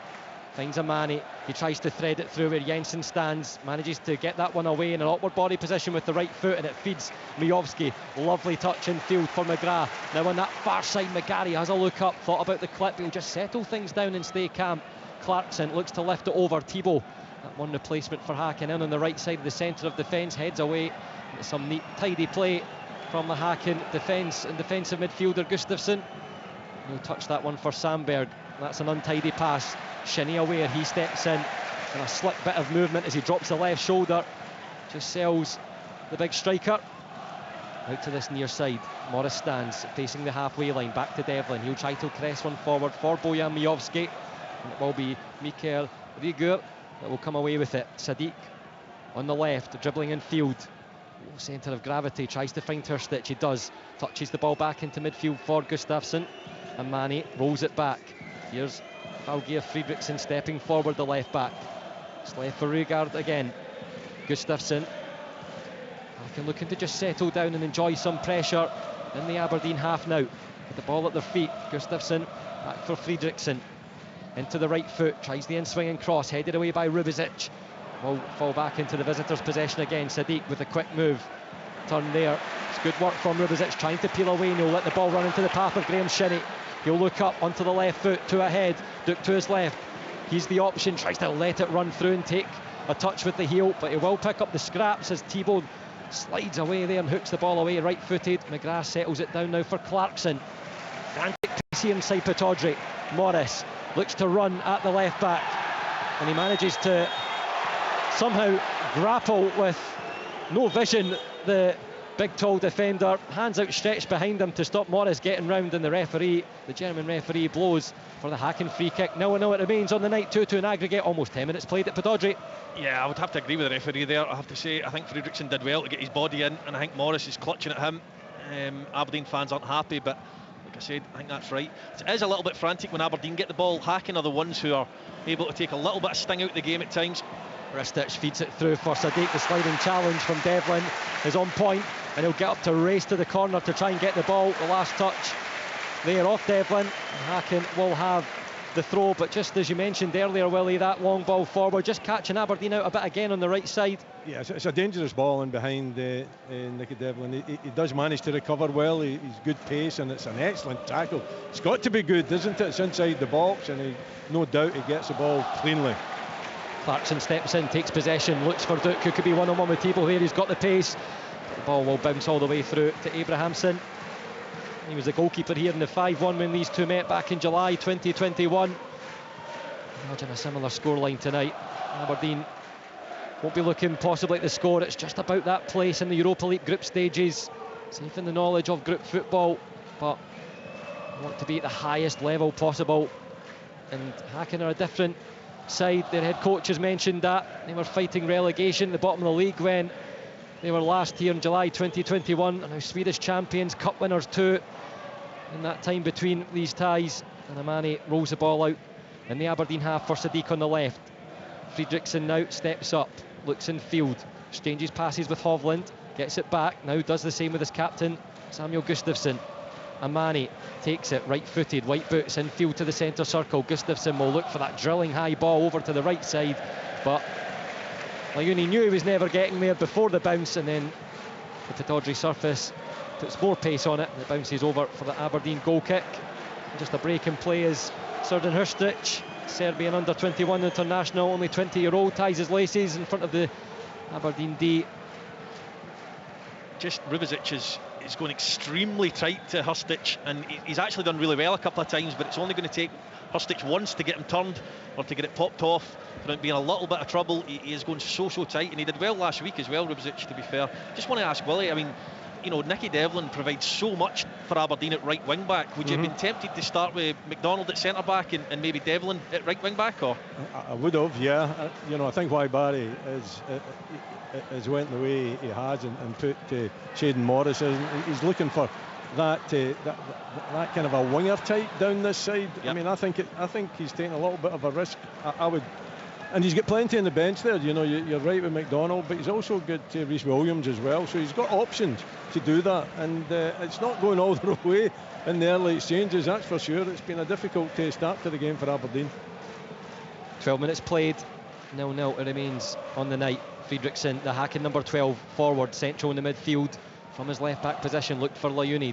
It's cut out. Duke takes over inside the Aberdeen half, and Hacken are doing a good job of just managing to get the foot in to win the ball back when they're dispossessed. The ball forward comes off the left thigh of Jamie McGrath. Shinnie racing, he's been across that midfield already in the opening 12-13 minutes. No free kick, as the Aberdeen fans want, from the referee Daniel Siebert, the German in charge tonight. Morris keeps it in play, but it's an aimless ball over the head, and it'll work out low. Jamie McGrath finds Miovski, he's racing down this near side, he's past one, can he go past another, in between two? And then it's Hovland who just manages to get the yellow boots in there to take the ball away. Samuel Gustafsson will try and change defence into attack quickly. Layuni lets it bounce in front of the Aberdeen supporters over that normally houses away fans at Pittodrie. Layuni moving into the box, still has it, across it goes. Gustafsson takes over again, rolled out to Fredriksson, he's up on that left side, facing Morris, inside for Amani. Romeo Amani now finds Sadiq, who's dropped to the edge of the D onto the left foot. He wants to shoot, and that's a superb goal from Ibrahim Sadiq, who opens the scoring for the Swedish champions. It may be his final game for the club, on the brink of a move to AZ Alkmaar, but that's the quality that he provides, and he provides Hacken with an opening start as the fans try to roar and get behind the Aberdeen team, but the Hacken outfield players collect down at that bottom left corner, and it's Aberdeen 0, BK Hacken 1. Well, I tell you what, Stuart, it's been fantastic from Hacken, because I tell you what they've done really, really well. It's take the sting out the game. They've taken any momentum Aberdeen have tried to get, and they've just passed the ball. They've taken their time. They've passed it around, and $3.5 million for Sadiq looks an absolute snip, because he was excellent in the first game, and my goodness, he cuts inside. It's an absolute rocket. We've got a great view of it up here, right in the side net, and unstoppable. And it's difficult to argue that Hacken haven't been the better team. Without doubt, you know, they've bossed the game. It's been difficult for Aberdeen. Haven't really been in it much. They've shown a bit of energy. I think they're looking really stretched at the back as well. We're playing the three, and Sadiq, when he comes in, we saw him in the wide area, taking on Duncan and going by him, you know, over in Gothenburg. But on this occasion, he's inside. He gets it onto his left foot. Shouldn't get that much room, shouldn't get that much space. Someone has got to come out and try to get a block in. No one is willing to take the responsibility, and it just glides into the back of the net. You could just see, as soon as he had the ball on his left foot, he wanted to shoot, he wanted to strike, and he dropped to the left, found the space, and it was swerving away from Kellerus, who was at full stretch across to the post to try and stop it, but it was unstoppable, as Rory said. And after 14 minutes, Hacken are in front. It's Aberdeen 2, BK Hacken 3 on aggregate, but plenty of this match still to be played. But you could just see Hacken growing in comfort in the northeast as Morris tries to take the ball over the halfway line. Mikael Rygaard coming in, the experienced 32-year-old former Danish youth international. You speak to anyone around the Swedish champions and they'll tell you about his quality. Miovski looks to try and close down Abrahamsson, who didn't get away quick enough from his penalty area. Jensen gets the ball forward for Duke. Aberdeen moving forward, played in towards Clarkson. He just wanted to roll with his body inside the D. Hacken get it clear only as far as Shinnie, and Herstich goes down, and it will be a BK Hacken free kick as that takes the pressure off. And there's been another goal in Greece, so I'll hand you back over to Al Lemon. Yeah, unfortunately it's for PAOK again. It's Brandon with his Tyson with his second goal. It's Brandon who slipped him through. Another PAOK incisive counter-attack, and Tyson just slotted it past Sander Clark. 4-0 on the night, 6-1 on aggregate. Thank you, Al. Not a good week so far for Scottish clubs in European competition. And there's Rygaard, dispossessed, and he tried to get the ball forward. It bounces towards Duke, racing in left side of the area, cuts it low, and it's saved by the crouching Peter Abrahamsson. But Aberdeen will have their second corner of the night. Well, he's presented with the ball there, isn't it? You know, Duke, but that's what he's got, you know, that directness, that pace, willing to take on defenders. A little bit unlucky, tight angle, goalkeeper does well, gets his angles right. Not a particularly great strike from Duke, but you know, more of an attacking threat. Can Aberdeen get level? Clarkson, it's dipping towards the back. Devlin's up there for the header. He's claiming that should be a corner, but the referee, Daniel Siebert, gives the goal kick to Hacken. But a couple of wonderful deliveries there from the corner. An opportunity for Aberdeen to threaten. Hacken have defended them well. Nicknamed the Wasps. They're playing in all white and black this evening. And the referee has just brought a pause to play, as there will be a check, and he's now walking over to Bojan Miovski. He's asking him to remain outside of the penalty area for the goal kick to be taken. And much ado about nothing. And Hacken will get the game started again. Hovland forward, looking for Hurstich, and he's done well to get away. He tries to play it in. Jensen's there. It's not a clean clearance, but Shinnie's there to sweep up. The Aberdeen captain again will now drive forward over on that left side to McGarry. He's closed down. Aberdeen throw. Sadiq with the opening goal 14 minutes in. Willie, I don't know what you think there, but I mean, the ball's been passed to Hovland inside the box, and he's kicking it 90 yards. And Rubizic, you know, the centre of a three, is having to go out into the left-hand area and defend it. Stretched. You know, I did say that. See the system they're playing, Rory, with the three, and Hacken are playing with the three up, and they're just allowing 1v1. I think you're taking a huge chance there, and you're right, Rubizic is the centre of the three, and he's chasing a way out. They've got to be a little bit more communication and passing on. He stays his position, passes it on to Jensen, and then everything's okay. But see all this, you know, man marking, getting too tight, it doesn't make sense to me. But that's the way that Barry obviously wants them to go. They wants them to play the three at the back with the three strikers, and I think they're taking a little bit of a chance. Miovski may have the opportunity. He's in the final third on this near side, left-footed, plays the pass for Morris, supporting, low cross, comes off, Friedrichsen out for the corner. Some claims of handball, but the big left-back had his hands behind his back, and it will be another Aberdeen corner. This one from the near side, in between the main stand and Merklin Road stand. McGrath goes to provide the short option. It's McGarry who comes across in his first Aberdeen start, greeted by the supporters. It'll be a left-footed in-swinger. McGrath peels away. McGarry looks up, signals with the left hand is low, and it comes off Friedrichsen, who steps across. There's claims of handball. The referee slaps his chest, and it will be another corner for Aberdeen to take. From that same side will be McGarry again, the assistant just across. Full team of German officials and VAR tonight. Hopefully a better delivery. Needs to get this one higher to try and beat the first man. Friedrichsen's outside the area. That one is dipping at the back post. Abrahamsen commanding there, coming out off his line and punching away with the left fist. Rubizic chases. Sadiq's the one who clears over in that far side corner, but Leighton Clarkson will have the throw to take. Approaching 20 minutes. Aberdeen 0, BK Hacken 1. 3-2 to the Swedish champions on aggregate. Back it goes to Shinnie. McGrath's the deepest for Aberdeen. He'll play the diagonal, looking to that far side again, but that's aimless and wasted, and there's three Hacken players that can see that one harmlessly bounce over the byline for the Hacken goal kick. I think so. I don't think at this stage you have to really force it that much. You know, he's looking for the world there, isn't he, with the left peg over the top, and I think, you know, try to keep possession a little bit more. Too many players forward in my book. I think you need a little bit more depth, particularly to the two wider players, to give McGrath more options. He didn't have too many options other than that one over the top. You see there from the goal kick, Aberdeen stepping up high. Devlin won the header. Aberdeen have possession. Duke's trying to peel away on the far side, but he runs into trouble. And now Romeo Amani, described as a player by high quality in passing, good football IQ. He's looked very, very comfortable in the centre. Again this evening, forward it goes towards Rugard. And there's Jensen coming across. Another making his first Dawn start tonight. Plays quite dangerous ball in his penalty area for Shinnie, who's running away into trouble, but that's inexperience from Srdjan Hrstic, the Serbian under-21 international, as he just clatters into the back of the Aberdeen player, and it will be a free kick with just over 20 minutes played. Aberdeen 0, BK Hacken 1 on the night. And Roost is giving it away. Hacken will move forward. Lajuni now on this left side again of that front three for the Swedish champions. He wants a corner, but it will be an Aberdeen goal kick. Maybe Aberdeen, Willie, just need to settle down. They are behind on the night. Yeah.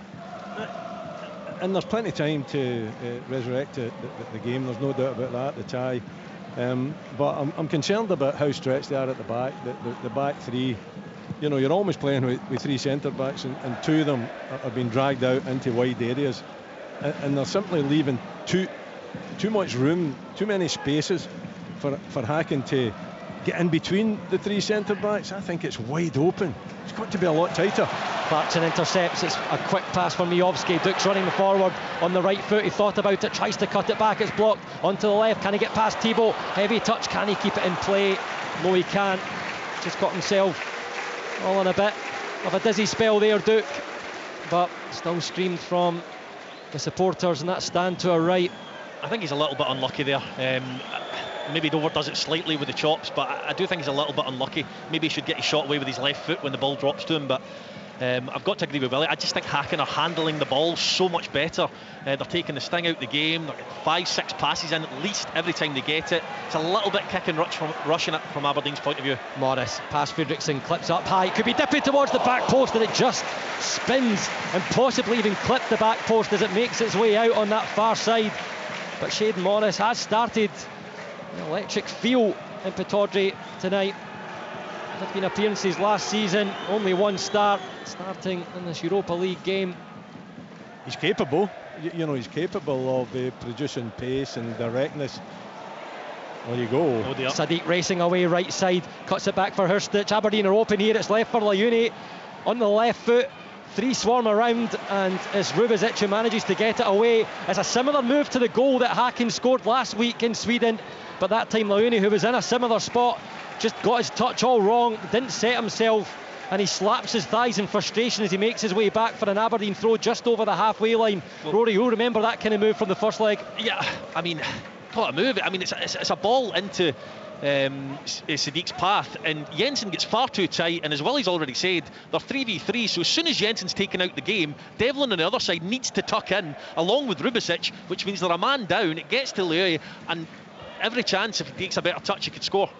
It should be the second goal, shouldn't it? I mean, they've had two bites at it. You know, the striker Hurstich should have maybe taken it on. It puts it on to Layuni, and then what's he thinking? You know, get it set up and have the strike. He dwells on it. He allows the Aberdeen defenders to get back, but they're wide open. They're totally wide open at the back, Aberdeen. Hovland's header short. He's fell. Dukes 1-on-1 with the goalkeeper. It's stopped by Abrahamson. He was on his knee. He just stretched to the right, and somehow his midriff stopped the ball. And Duke frustrated. That could have been the chance, but Aberdeen looked to keep it alive. Miovski past Fredriksson, slips back to his feet, laid off for Clarkson, delivers, dipping, headed away by Hovland, not out of the area low. Sandberg tries to help it on. Jamie McGrath onto the left foot, edge of the area. McGarry tries to cross. That one takes a block. Bouncing in the air, McGarry goes to retrieve. McGrath supporting on that far side, still in front of the south stand. Whipped in, right-footed by McGrath towards Miovski, headed away by Evan Hovland. Devlin coming up now. Layuni wraps his left foot around and somehow manages to keep the ball in play superbly. Tall figure with the blue boots. He manages, he doesn't get past Morris. Step over, right foot, Devlin supporting. Dipped in, Abrahamson takes brilliantly, coming out and spreading in front of the 6-yard area, but that is what the Aberdeen supporters want to see. Yeah, absolutely. I mean, Duke should have 2 goals across the 2 legs with the chances he's had. However, he's got to make sure that doesn't get to him. He's kicking the post, he's frustrated with himself. He will get other opportunities with that defence of Hacken, so he needs to forget about it and move on to the next one, because I do believe, as much as Hacken are good on the ball, they are suspect defensively, and Hovland showed that again with a poor header back. I think we're seeing 2 suspect defences here tonight, aren't we? You know, different shapes totally, but you know, not looking particularly confident, and Duke's got to score. You know, he's right through, he's got to show the composure, he's got to slip it away from the goalkeeper. It's it straight at the goalkeeper. It's an easy save really for Abraham Hamilton, so it's a really big chance for Aberdeen. 2 aggressive sides. What a game we have in store. Only 25 minutes on the clock, about to be 26. Clarkson has it, centre of the Hacken half, out to this near side for Morris, gets the ball out to his right foot, running on the left back towards the byline. Across comes Amani. It's going to be another Aberdeen corner. Look, that's good, it's positive. You know, he takes on the full back, he goes by him, he drops his shoulder to the left and goes to the right, and the full back, you know, takes the dummy. He goes the wrong way. He's unlucky because there's good cover coming in at the back of him, and it was blocked. The cross was then blocked. McGarry's corner towards the back post, headed across. Jensen's there, but it's over his head and it's swiped away by Romeo Amani. McGrath will try to keep it in play. He takes a barge in the back from Layuni, and the free kick will be awarded by the referee. McGrath was going nowhere, and this gives Aberdeen an opportunity to get a delivery in right after the corner kick threatened. Jensen was rising on the edge of the 6-yard area as the ball came back across from the far side. The referee tells Leighton Clarkson to await the whistle. It's just in front of our position, just being the midway point of the Hacken half. The referee will go across. Hacken hold a high line almost at the edge of the D outside the penalty area. There's plenty waiting there. Miovski stands in an offside position. The referee wants another word with him for something. Miovski bemused at that one. But sure, I wouldn't try and be too clever if I was Miovski or Duke. Aberdeen have won first contact from dead balls, whether it be a corner or not, a few times. Just get yourself in the centre of the goal. Clarkson sends it in, header from Rubizic, and it's looping straight into the hands of Peter Abrahamsson. A couple of Sweden caps last in 2020. He'll pick that one up and just try and let some seconds tick by on the clock. That currently reads Aberdeen 0, BK Hacken 1. 3-2 to the Swedish champions on aggregate as we approach the half hour. He rolls it out to Hovland, pressed by McGrath. Hovland takes again. That high press from Aberdeen. Rubizic steps up in the centre circle, wins possession back. Shinnie will take, he calms things down. Back to Rubizic in the back line again. Shinnie takes once more, stops with the left foot, passes with the left foot. McGrath facing his own goal, spins and turns. Morris on his right, McGrath continues. There's the layoff now on the right foot of Morris. McGrath still in space, claims of handball. There was two there. Amani clears it away for Sadiq. The Aberdeen supporters still on their feet. Morris continues his claim towards the assistant. It will be looked at. And now the referee waves away the protests and walks away as Valgeir Fredriksson will take his time to come across for this throw. The referee allows play to continue. The assistant also agrees. Rory, you had a good look at that one. Yeah, I'm not so sure that's a penalty kick. I don't think his arm is in a position which you could say is unnatural, and it's hit at him so quickly from point blank range. I think that's the check over with. And Fredriksson tiptoeing further and further up that touchline, and Daniel Siebert has warned him once, and now he's had enough. Across and flashes the yellow card through Fredriksson, and he's unhappy, but that will also just help time go by. The Aberdeen supporters in front of us are telling him where the original place for the throw was, so the yellow card, little consolation as he gets it forward. Gustafsson looks it now into the air in the centre circle. Rugard dispossessed. McGarry looks forward, tries to play in behind the defence. Miovski had the run. Layuni won't get there on the far side at the halfway line. Aberdeen throw. If I was Shane Morris, my eyes would be lighting up because he's got the better of Fredriksson most of the night. Now he's on a booking. I would be getting back pedalling into that box and skipping by him again because he cannot commit. It's a silly booking as well, isn't it? Yeah. You know, he does take his time. Referees had a word with him. You know, all he has to do is throw it up the line. He gets himself a yellow card and puts him on the edge. Aberdeen have possession. Defensive midfield role for Clarkson, who's there in front of Rubizic. Takes the ball on his right foot, spreads it for Devlin. Forward to the halfway line. Morris is coming back. He's pressed by Fredriksson, who was just booked, and now Devlin will swipe it forward. Aberdeen could be in behind here. It's Jamie McGrath. Miovski's coming up to support. Duke's there towards the back post. McGrath floats it. Duke gets the header. It's looping. And did it take a deflection? Yes, says the referee. It's another Aberdeen corner as they continue this pressure inside Pittodrie. And there's been a goal in the game between Aston Villa and Hibs. And we'll just await this corner to be taken before we cross for that one. McGarry comes across to the near side. Come on you Reds is the chant. Is there an equaliser here for Aberdeen as we just cross the half-hour point? Aberdeen 0, BK Hacken 1. McGarry will swing this in left-footed with the white boots. He'll go towards the back post. No, it won't. Again, he doesn't beat the first man in Fredriksson, and he'll spin away. He's pressed down there. The ball's still in the corner. Jensen takes into the path of McGarry. Inside the area, touch, strikes, and it's pushed away by Abrahamsson. So we'll cross to Birmingham for that update.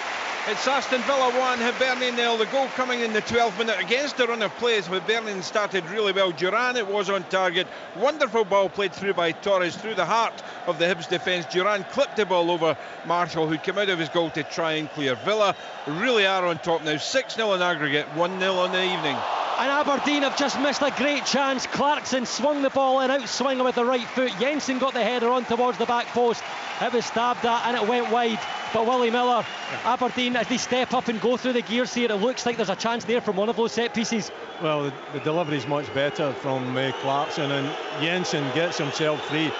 And how he doesn't make good contact on that. He's totally free. He's in the middle of the goal. He's got to get the forehead on it. If he does, it ends up in the back of the net.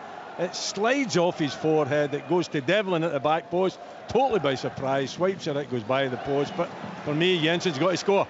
Amani swings the ball into the Aberdeen penalty area with a number of red shirts still up the field. It's taken by Gustafsson.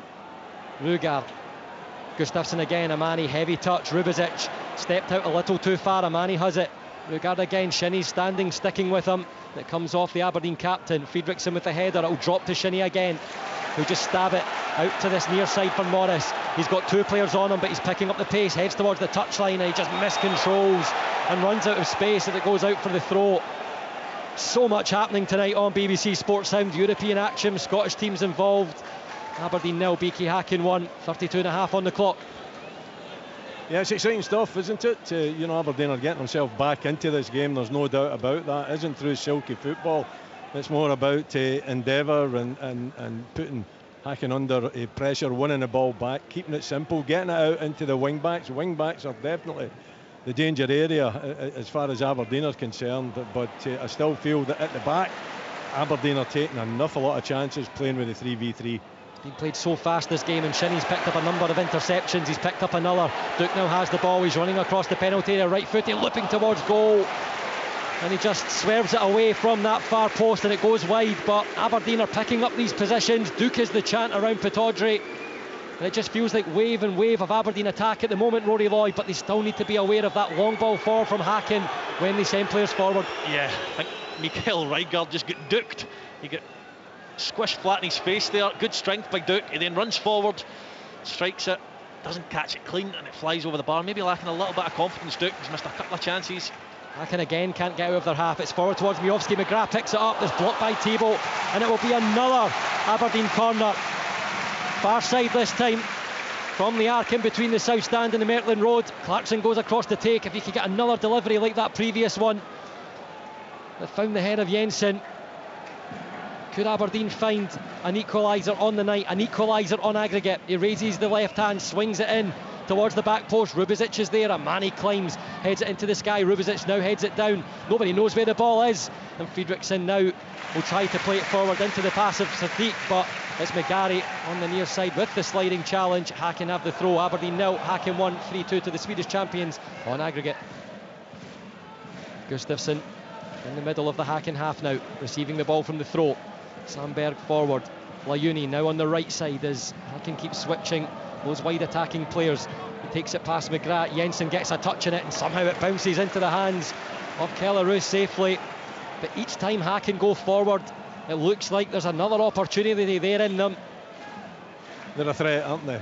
But Aberdeen are a threat as well. Yep. And both defences are suspect in my opinion. I think Aberdeen too wide open and Hacken too uncertain at times in defending. So I think they could be in for a number of goals. No, I agree with you. I just would like to see Aberdeen do what Hacken are doing and take a little bit more time on the ball, because you look at that midfield of Shinnie, Clarkson and McGrath, they should be able to manipulate the ball and do what Hacken are doing to them at times. Clarkson loops one for Shinnie, who's on the right wing. As Aberdeen go from left to right. Friedrichsen that time can't keep it in play. A big cheer from the Aberdeen fans. Morris takes it quickly. Clarkson right side swings it in towards Duke. Miovski gets the header. It's dipping. Somehow saved onto the post by Abrahamsson. Incredible fingertips from the goalkeeper of the Swedish champions. That one looked in all the way. Aberdeen won a free kick for the push on Nicky Devlin, and the referee, realising the pace the game is going at, just comes across to slow things down. He tries to take the sting out of it, but that earlier chance, the Clarkson delivery, Duke had eyes for it. Miovski rising in front, loops the header towards goal, and it looked like Abrahamsson got the slightest of fingertips to it and onto the post. Aberdeen 0, Hacken 1. No, he certainly did. It was a brilliant header, fantastic delivery as well. I don't think he can do any more with it, Willie. It's one of these ones. It's going quite slowly into the top corner. It's almost kind of a looping into the top corner. Goalkeeper does well. Clarkson takes the free kick. Friedrichsen heads it away. McGrath on the edge of the area, right-footed, hangs up towards the back post. Miovski's looking there. He goes down holding his head. The player closest was the captain, Samuel Gustafsson, and he's leaned over to have an extra bit of a say towards Bojan Miovski there. Duke's come across to have a word too. The referee well aware that Gustafsson was having words with the Aberdeen striker. He's now sitting up, and again the referee will just have to slow things down here. So much passion, so much emotion on the pitch tonight inside Pittodrie. We'll have a word, the referee Daniel Siebert, with the Hacken captain. Miovski's still holding his face as he's on his knees now, getting to his feet. The Aberdeen medical team ready to give some treatment if required, and now the referee has already had a couple of conversations with Miovski tonight. We'll go for another, and it's getting quite heated. The way the game has been played, it's not a surprise. I think he's claiming he was elbowed in the face. Even if that is the case, for me he's in an offside position. But I think Aberdeen are lucky to get the free kick. In the first place, I don't think it was a foul by Sadiq on Nicky Devlin. But long ball again from Hacken. Sadiq takes a tumble, and as he tries to get up, another bit of afters with Nicky Devlin. He's fell back to the ground. The fall that Ibrahim Sadiq took there was quite a bad looking one, and somehow he managed to rise up quickly, maybe a bit too quickly, as he's flat out on the ground at the moment. Devlin's just taken himself away from the situation. Miovski is getting some words from Barry Robson on the touchline there. There's so much going on in this game, Willie. It's hard to keep an eye. I'm glad I've got two extra sets of eyes with me, Rory and Willie. That looked a sore one though for Sadiq. I don't think Devlin does a lot wrong though. No, I don't think so. He bounced back up, having a go at Devlin. It was one of these ones where Sadiq really, he's kind of thrown himself up in there, and Devlin just kind of standing, and he rolls over the back of Devlin, falls, and he lands in his back, looks really awkward. He jumps up, he wants to have a go at Devlin, and then goes flat to the ground. I don't know, how bad it is. It's one of these ones that I think you get winded, perhaps. Winded, yeah. And it's taken the wind out of him, and he should be able to recover from it. The players still huddled. Aberdeen taken away by Graham Shinney on their side of the half, on the left side from our commentary position in the main stand, just passing on some instructions to the back line. The Hacken players all taking a drink in alongside their head coach on the right side of the touchline. Barry Robson just turns away with hands on his hips. He said that the aggressive attacking play is what he wants from his side. We've certainly seen that again tonight from Aberdeen. What's been lacking really is that goal for the Dons. Hacken did take the lead with Ibrahim Sadiq, who's the player who's down. He's back on his feet and off the pitch now with a superb strike from the edge of the area, left-footed. Belarus with absolutely no chance, and Sadiq does look like he'll be okay to continue. He's just holding the right side of his neck as he has words with the fourth official, and the referee will blow for the free kick to be taken. Hacken awarded it, and Hovland will take. Sadiq just shakes things off behind the free kick position. Hovland right-footed, goes to the far side looking for Layuni. Header won by McGarry. Forward it goes towards Duke. Thibault comes rising in the back and heads it forward. Layuni now has it on the right side, receiving from Hurstich, has made his way into the area. Layuni tries to get the cross. It's Richard Jensen with a fantastic sliding block. Backing up the throw on the far side, the top left of the pitch as we look on from the main stand. Almost 40 minutes on the clock inside Pittodrie. 5 minutes remain for Aberdeen to try and bring themselves level in this tie. Layuni awaits the throw, takes the touch, but it's a strong pass and it'll go all the way back to Duke, who is waiting. He jinks past Thibault. Can he get there first? Gustafsson comes in, managed to get a toe to it. Friedrichsen will take it away, finds Thibault standing in space. Now it's Gustafsson forward for Rugaard, who's in space, plays it left for Sadiq. He's through, back on the pitch, and he finishes, and in superb fashion again. Ibrahim Sadiq, what a night he's having at Pittodrie. Just on the pitch after receiving treatment from his earlier fall, one-on-one with Kelarus, and a lovely dink with the right foot over the top of the tall goalkeeper who was spreading, in a similar kind of fashion to the way Devlin scored in Sweden last week. And Aberdeen and Pittodrie falls into silence. 14 minutes and a half on the clock. It's Aberdeen 0, BK Hacken 2. BK Hacken lead 4-2 in aggregate. Yeah, Rugaard runs off the back of Graham Shinney there, and he takes a lovely touch, and he plays Sadiq through, and my goodness, the finish is top quality again. Just lifts it over Kelarus into the back of the net, and Hacken are now comfortable in the game. Like I said, regarded, and when I was over in Sweden, regarded as Hacken's best player. Sadiq certainly looks to be up there as well, but it's a lovely touch by Rygaard, good movement, runs off the back of him, and then again he gets in far too easily, and I'll let Willie talk about the defending. There's just too much space. There's too much space to be exploited. The three centre backs so stretched, it's untrue. The wing backs really aren't wing backs. They're playing like wingers. They're way up the park for Aberdeen. And I think when you have that approach, I think it's got to be cautious. Or the ties and the balance. You don't want to give the opposition too many chances. But every time Hacken go forward, they look as though, well, they don't have to split Aberdeen open. They're already split open. There's just too much room. And Sadiq, you give him the chance. And that's what Duke has got to do. Sadiq right through, over the top of the goalkeeper. Duke hits it straight at the goalkeeper. But they're too open at the back. Been saying that right from the start. From a manager's perspective, Willie, you're enjoying the team going forward. They have had chances. The keeper's made good save. But you must be in your dugout feeling very uncomfortable, because you know when the ball goes up the other end, you are so open. Well, we're uncomfortable. You can imagine how Barry must feel. Aberdeen kick off again. Only a few minutes remaining. There's a player off in the far side. It looks like Sandberg, who was injured as the players were celebrating that second Hacken goal. He's back on the field now after going off for some treatment. Miovski will roll it to the far side. Jensen steps up, left side of defence, and the midway point of the Hacken half. He'll go back to the centre circle where Rubizic stands all alone. Slobodan Rubizic looks up. That red cast in his right wrist, looks for Duke. Gets the header, it's up in the air. Hovland heads away, only as far as McGarry, who comes across. He heads it back in towards the 6-yard area. Duke's there, but Thibault's the player defending, who heads it away. McGrath past one, onto the left foot, laid off. Sweeping crossover, and just past this near side post as McGarry was cutting in there. And he did well to get the ball across, but was it a cross? Was it a shot? He wasn't too far away, Willie Miller. I don't know. My head tells me it was an attempted cross, but it wasn't that far away from catching the top corner, was it? Well, it was a side foot type cross, so it's not as if he's trying to put his left foot round it. He's played it flat. Maybe he was going for the top corner, wasn't far away. Rory is an attacker. If it goes in, it's a shot. If it's not going in, it's a cross, isn't it? I just don't think he catches the cross. I think he tries to cross it, and he just doesn't catch it. He hits it far too straight with the side of the boot, and it just goes directly across the goal. But I don't think for a second he meant it. Scrappy play in the middle. Ristic picks it up onto Sadiq on the left side. What a performance he's having, if it's to be his final farewell for BK Hacken this evening in the northeast of Scotland. I tell you what, Stuart, if I'm on the board of BK Hacken, I'll be saying to Alkmaar, remember we discussed that 3.5 million? It's now 5.5 million.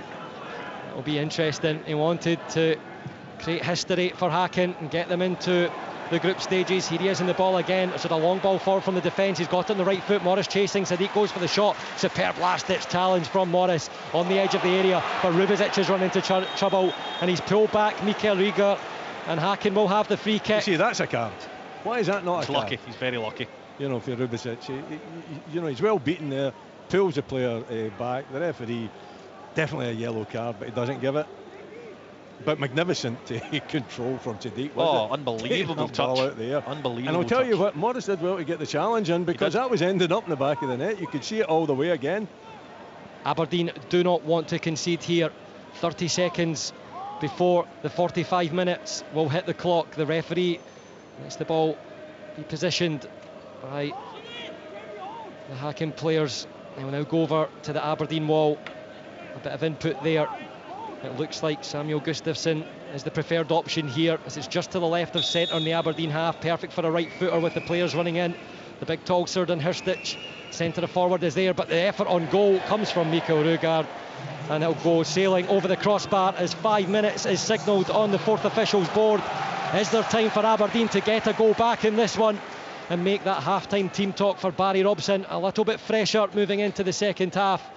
Both head coaches stand on the edge of their technical areas. Kelarus will have the goal kick to take, right-footed in that full yellow goalkeeper kit, up towards Bojan Miovski. He's up there, he can't win the header. Hovland does. McGrath tries to help it on. He'll come back towards the Republic of Ireland international. He was called up again this afternoon. He's dispossessed. Samuel Gustafsson comes in. Hirstic racing back. He slides, gets the ball to Rygaard. Tries to set Layuni away. Two Hacken attackers on the three Aberdeen defenders. The support coming. He strikes left-footed, and it's a strong save from Kelarus. But again, just the pace of Layuni Amani coming up there, just looking to try and get in behind the Aberdeen defence again, and it's scrappy once more in the middle. 2-0 Hacken lead on the night, 4-2 on aggregate. Morris has it, a bit of space, he's encouraged forward in front of his head coach Barry Robson. He continues, Sadiq comes back to go shoulder to shoulder. Morris continues, Sadiq shows his strength, Morris goes down in the corner. The assistant flags for the Aberdeen throw. Yeah, Barry Robson's got a bit of a quandary at half-time, I think, because if it was me, I would want Nicky Devlin in that right wing-back position, but Shayden Morris has probably been their best outlet and arguably their best player. I just think Devlin has got more of a defensive mind, yet can attack as well. But they're going to have to repeat the feat of 7 nights ago and try and get back in this game from 2 down. Is there a similar comeback in store in the second half? Devlin with the long throw, Friedrichsen heads it away, McGarry with the volley. Amani, he turned his back, he didn't know much about the block, but for BK Hacken, that's all it needed, no matter whether he knew about it or not, and the ball goes spinning out to the far side for another Aberdeen throw. Listen, Aberdeen will get chances, there's no doubt about that, because this team aren't particularly good defensively. Neither are Aberdeen, I must say. They will definitely get opportunities if they've got the quality to take them. Did say there was goals in it, Willie. Sandberg heads that thrown away at the front of the area, and now Layuni will take possession, racing away from the Aberdeen midfield. 1-on-1 with Shinnie. Shinnie comes sliding in, gets something on the ball. Layuni will settle for the throw at the midway point of the Aberdeen half on the far side, and that will also just help BK Hacken see things through in this added on 5 minutes, of which 2.5 we've played. Yeah. See Layuni in the break that he had earlier and had the shot. He had 3 at the back post that he could have picked out. If he'd have got his head up, make the pass, that was definitely the third. Thibault has the ball on the halfway line, right footed with the pass to this near side in front of the main stand in technical areas for Friedrichsen. Quick one touch pass from Samuel Gustafsson. Amani now for Sadiq, the double goal scorer this evening. 3 in the tie. McGrath for Clarkson. Miovski with the little drag of the studs, back for Leighton Clarkson. Goes to the touchline and whips it, bouncing Hovland there. Abrahamson comes out. The goalkeeper had to be smart there, because Duke and Miovski were trying to find their way in to dispossess. But Hacken have possession. Thibault. Hacken in no hurry here. 48 on my clock. This is where Hacken are so good, Stuart. In the midfield area, they're taking passes, they're taking their time, they're popping it round Aberdeen, they're giving their forward players a chance to get at Aberdeen's backline, whereas Aberdeen, I just like to see them make 3-4 passes more in the midfield before then going in the attack. It's very controlled from BK Hacken. Rugard has it. Left foot, orange boots out to that far side. Sandberg in for Amani. Gets the pass forward. Amani takes it again. He's got space to drive. Shinnie's closest. Infield it goes to the captain, Gustafsson. Positioned on the left side of his body. Rolls it right footed for Friedrichsen. Has Sadiq on the left. That's who receives.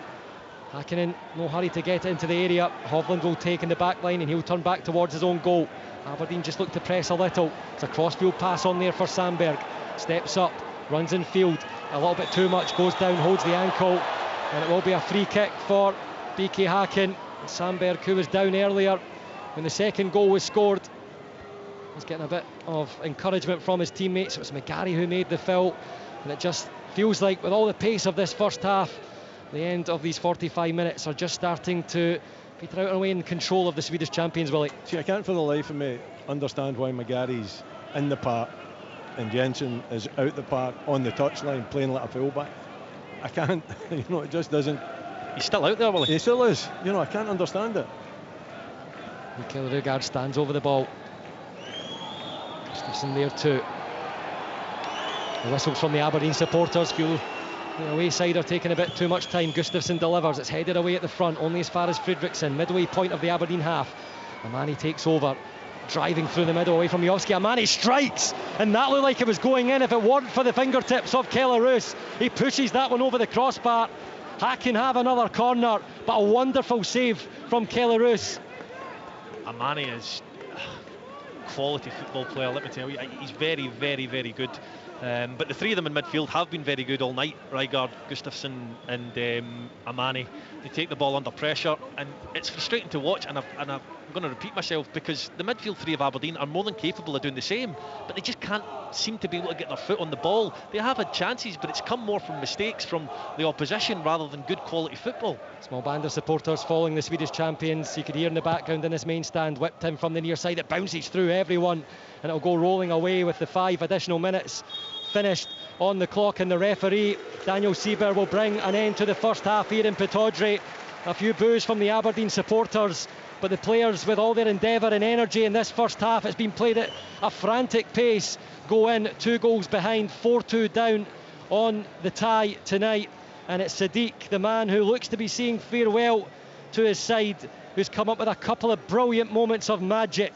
The first, driving through the middle after 14 minutes and unleashing a left-footed shot that was swerving away from Kellerus, who was at full stretch and had no chance. Well, Uni had an opportunity for the visitors just after, but Duke, Devlin, Miovski all had chances to try and level the score. Bojan Miovski with possibly the best as he looped a header that looked like it was going into the top right corner, but Abrahamsson somehow got fingertips to it and it came off the post and rolled away. And then 4 minutes before the 45 were up, it was Sadiq again racing through the middle of the penalty area, one-on-one with Roos. He chips the ball over the big goalkeeper, and BK Hacken for the remainder in full control here inside Pittodrie. Aberdeen will need a special comeback yet again if they are to keep their hopes alive of Europa League football this season. At half-time at Pittodrie, it's currently Aberdeen 0, BK Hacken 2 on the night. BK Hacken lead 4-2 on aggregate.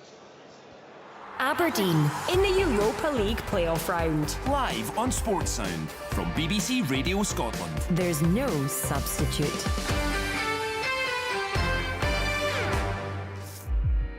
One of the biggest art thefts in Scottish history. In 2003, the Madonna of the Armwinder by Leonardo da Vinci was stolen. They obviously knew what they wanted and, took the painting, and then it went quiet.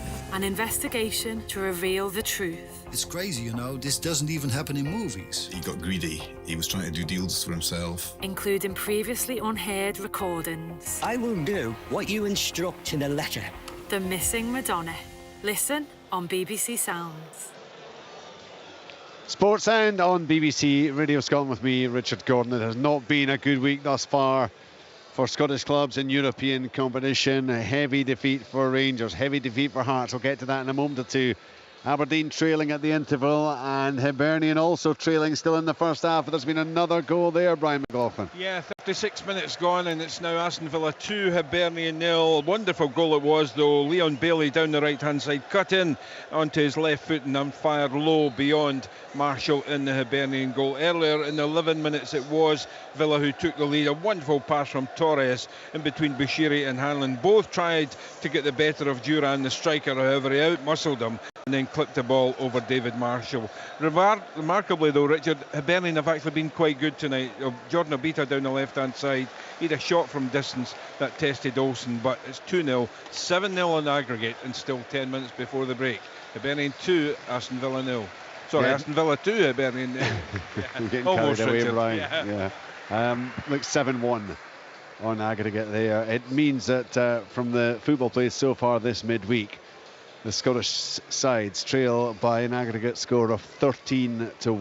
5-1 against Rangers, 2-0 for Villa against Hibernian, 2-0 Hacken against Aberdeen, and full time a little bit earlier. We brought you the commentary in the earlier part of the game from Greece. 4-0 it was for PAOK against Hearts. We've got Stephen Craigan still with us. Just talk us through the highlights or lowlights of the game, Stephen.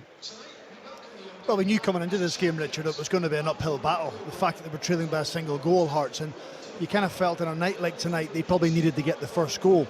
The opening 10-15 minutes was really Hearts trying to be disciplined and hard to play against and trying to retain their shape. And once Pike got that opening goal, I have to say it was a bit fortuitous. It was a free kick on the left-hand side and it was swung in with pace towards Xander Clark.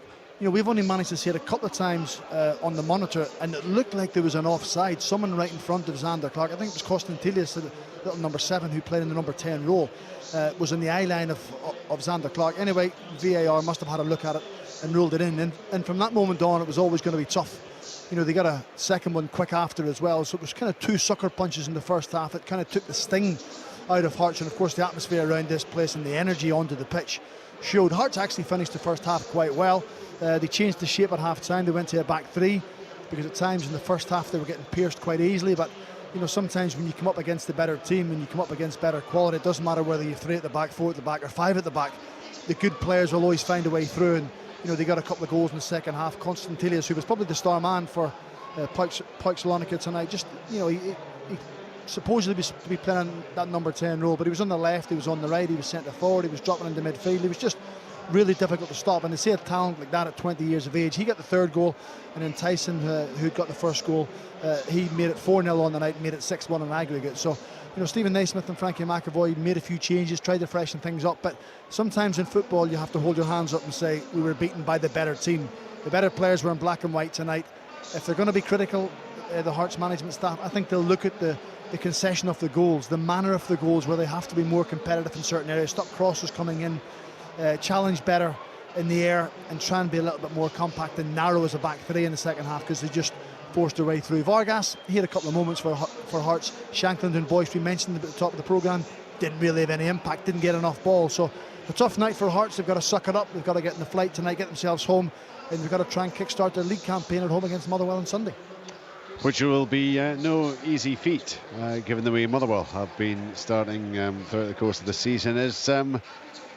How do you assess what Hearts have done over the two legs, Stephen? I mean, they were in contention for a large part of that first leg. Were they just simply beaten by a much better team this evening? Well, certainly on tonight's evidence, Richard, yes. You know, we spoke about last week's performance and there wasn't an awful lot between the teams. Hearts probably needed an upgrade from that, and PAOK Salonika needed, clearly had an upgrade. Hearts probably downgraded slightly, and PAOK really upgraded in their performance level, so the gap became an awful lot wider tonight. Of course, the timing and the goals help as well. When you come here and you're a little bit tentative and you're a little bit apprehensive, as Hearts were in the opening 15 minutes, didn't really get hold of the ball. They looked like a side who were hoping not to concede an early goal.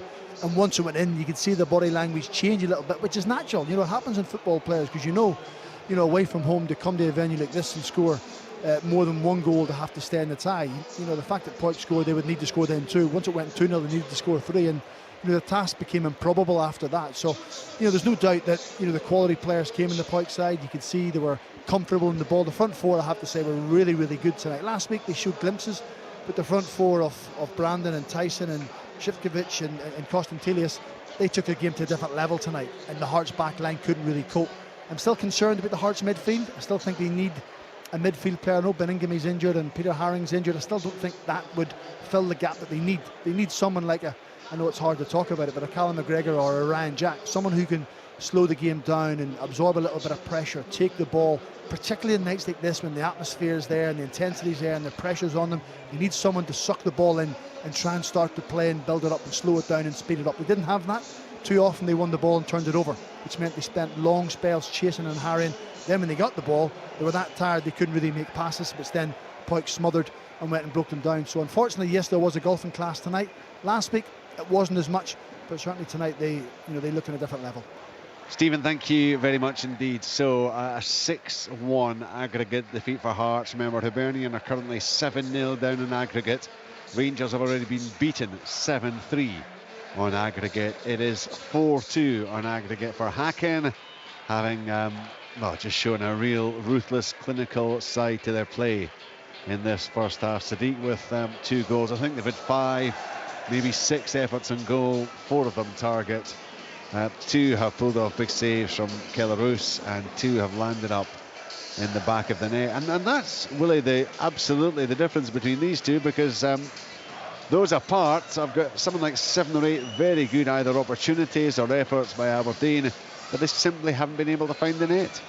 Yeah, I think it's been more about, aggression and pressure and chances coming from, lots of bodies forward.